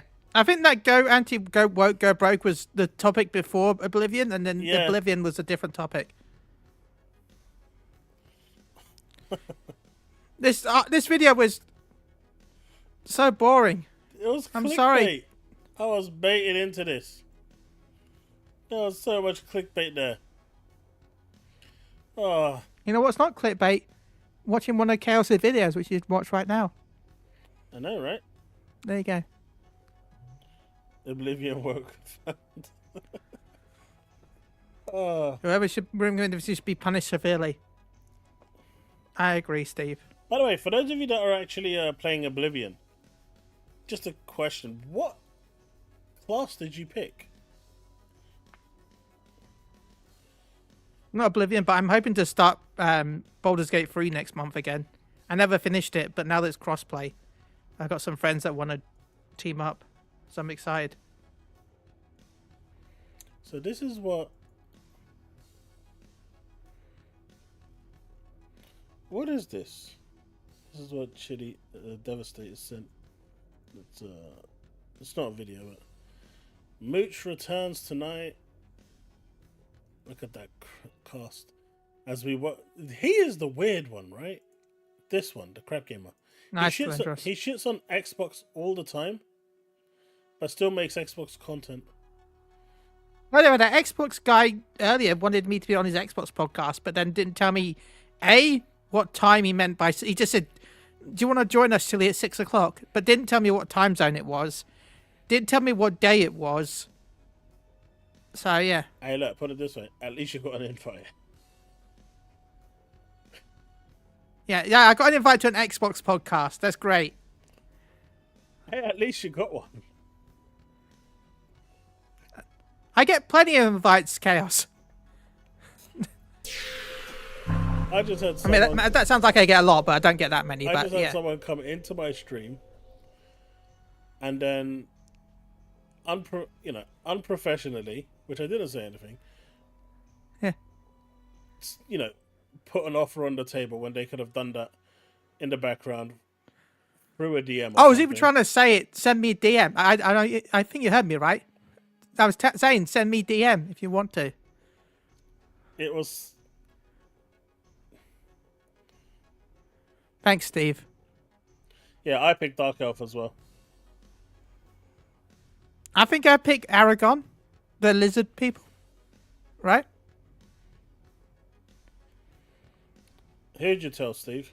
But yeah, I thought that was like, really? You're gonna go into some, like, if I went into someone else's stream and then I said, "Hey, buddy, you want to come over to my stream?" It's like, come on. There's a certain etiquette, but you can see how I get treated by the Xbox community. Well, don't worry, Chaos. You'll always have me. I'm sorry, you'll always have me. Chaos DCG. I'm gonna have to react to that some other time, dude, because it is past 11 o'clock, and I do need to get going because Chili has to go as well. So either I wasn't Tuesday or mainly because I was. Go ahead. Sorry, I wasn't going to stream this week because I was going to take the week off streaming, but then I ended up streaming yesterday, and I'm streaming tomorrow. So my week of streaming ended up not happening. So I thought I was might as well pester Chaos like normal this week. But what I will do is react to that tomorrow and release the video tomorrow. So I'll do that tomorrow for that content. Devastator. So thank you for that $2 super chat, and definitely do that. I'm also going to, for those of you that aren't in my Discord, feel free to join it. There's a link in the description below. If it doesn't work, let me know. It should work though. I'm going to put up a discussion about restructuring the Tuesday and Thursdays. Thursdays are going to remain the same, but just something, seeing what we're going to do with Tuesdays. We're having a discussion about it at the moment to try and make it more engaging and more interesting for you guys. So I'd love to get your inputs on there. So if you haven't joined the Discord, please do, and feel free to chip in when that post does go up in the announcement section. So yeah, but yeah, overall I thought it was just, it was a little weird that someone comes in and just tries to headhunt someone off the show. It was just, in my opinion, that's just And disrespectful. why me? It's not even about that. It's just disrespectful. Yeah. You know, going into someone else's show and then doing that, it's just rude. Yeah. Like there's As I zero was, respect I was trying there. to say DM me, but like he just ignored that. There is literally zero respect there. It's just completely and utterly unneeded. Yeah. There's no need for that. You know, I saw it. I didn't want to say anything because if I did, I probably would have said something out of turn, and I didn't want to go down that road. But you just don't do that. You don't do that. That's just unprofessional, and just, you know, it's a dick move. Yeah. And if this I'm goes to him, everywhere. I don't care. If he I'm really happy cared- to say it to his face as well. It was a dick move. No, I'm gonna say as well. Like if I tried to say as much as I could, like just contact me in DMs. Like I am open. Like just you don't need to say it here. I am here for a reason, to annoy Chaos and the chat. Like that's my point of being here. I'm the Sony side to his Microsoft. Xbox fan, why PlayStation and Xbox fight, but Xbox fans love Nintendo? Don't make sense. I mean, I don't know, dude. I have all platforms, so for me, it's it doesn't make a difference. I've never once said that I don't actually like any platform. Like I said, Ghost of Yotei will be day one for me. I like, you know, the Ghost games. So You just like good games. That's what you Yeah. care about. You don't care about where the game is. You just like good games. That's all that matters. but yeah, sorry about the little rant there. I felt I needed to say something because it's just wrong. No. It's just wrong. You don't fair. do that. You don't do that to other people. You're basically going into someone else's stream and advertising your stream, Yeah. and people get banned for that. Which I don't even think was his stream, by the way. Just the... Ghost of Ah. Multi. Stop it, Steve. You know It is what? his stream. I would buy that. Though. I would Ghost of Woke Tide sounds cool. Not gonna lie. No, we didn't mention you, Susano. But right, But we will Jimmy, now because you're cool. do you want to plug yourself, since you were talking about Five Guys and how you wanted Five Guys in your mouth and stuff like this? So I guess said how I don't want Five Guys in my mouth. I guess now using the term I said two. plugging yourself actually has a lot more reverence and lot more.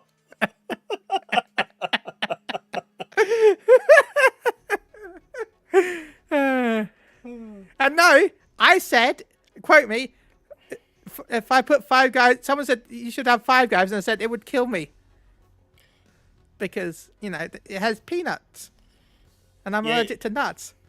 See, he's allergic to those salty nuts at the size of a pea. Imagine what manly nuts would do. Choke me.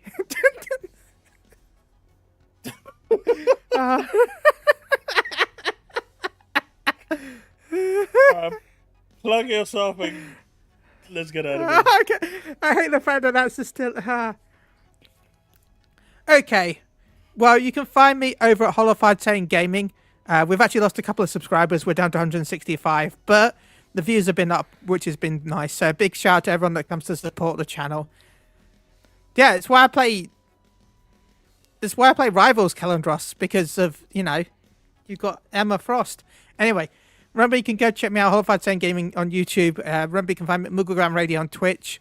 You can find me on here every Thursday normally. Thank you again to the wonderful Chaos for letting me join him on a Thursday. I have so much fun with this. Is why I enjoy your company. So thank you so much, and thank you to the chat. End on a high note. He will. End Yeah, I on a high forgot. Yeah, note. I also And forgot. Yeah, not drunk. I did in fact forget how to block on Sparking Zero because it's a different button than Bleach.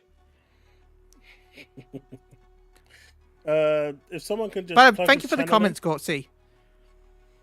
Seriously, anyone that leaves comments, Chaos left comments on the video. Peace, Chili. I'm not dying, I hope. Nah, you're good. Thank you, as always, though, Chaos. Seriously, thank you for having me on. And thank you for allowing me to talk about my channel. Thank you for the support. Seriously, Chaos is an incredible... Seriously, a lot of the stuff that I've asked for help in the past with the channel, he has helped. I cannot state how wonderful Chaos is, seriously. Like, he has helped me out as growing the channel, working on planning videos, and he lets me be on here. So, seriously, I can't say, I'm very lucky to have Chaos as a friend. So, seriously, please, if you're watching this video and you haven't liked it, please hit that like. And if you are watching and you haven't subscribed and you're lurking, please hit that subscribe. Please support this wonderful man. I'm being as honest as I can, right? I know I joke about stuff all the time here, but I am trying to be as completely honest as I can about everything here. Seriously, thank you. You're welcome, dude. And as I said to everyone on my side, join the Discord. We're gonna see if we can restructure Tuesdays a little bit and see how that works, but I'm trying to do it in a way that benefits everyone and see where we're going. But yeah, link in the description below. Chili's channel is plugged into the actual stream. Make sure you click it, drop him a sub. Let's get him up to 200 subs, and I will see you all next time. And hopefully, I mean, Chili's obviously not going to be here next week Thursday because he's going to be over at Five Guys and having a lot of that stuff. I'm going to Tomahawk next week. I am excited. All right, he's evolved from Five Guys. He's going straight for the Tomahawk. I'm going for that Wagyu ribeye. That Chaos. I mean, you call it whatever you like, buddy. You call it whatever the hell you like. I'm going for that Tommy meat. But on that note, next time. I will see you guys later. Peace out, folks. Bye. Bye. Oh. Take it easy, folks. Remain legend. Good night. Stay safe.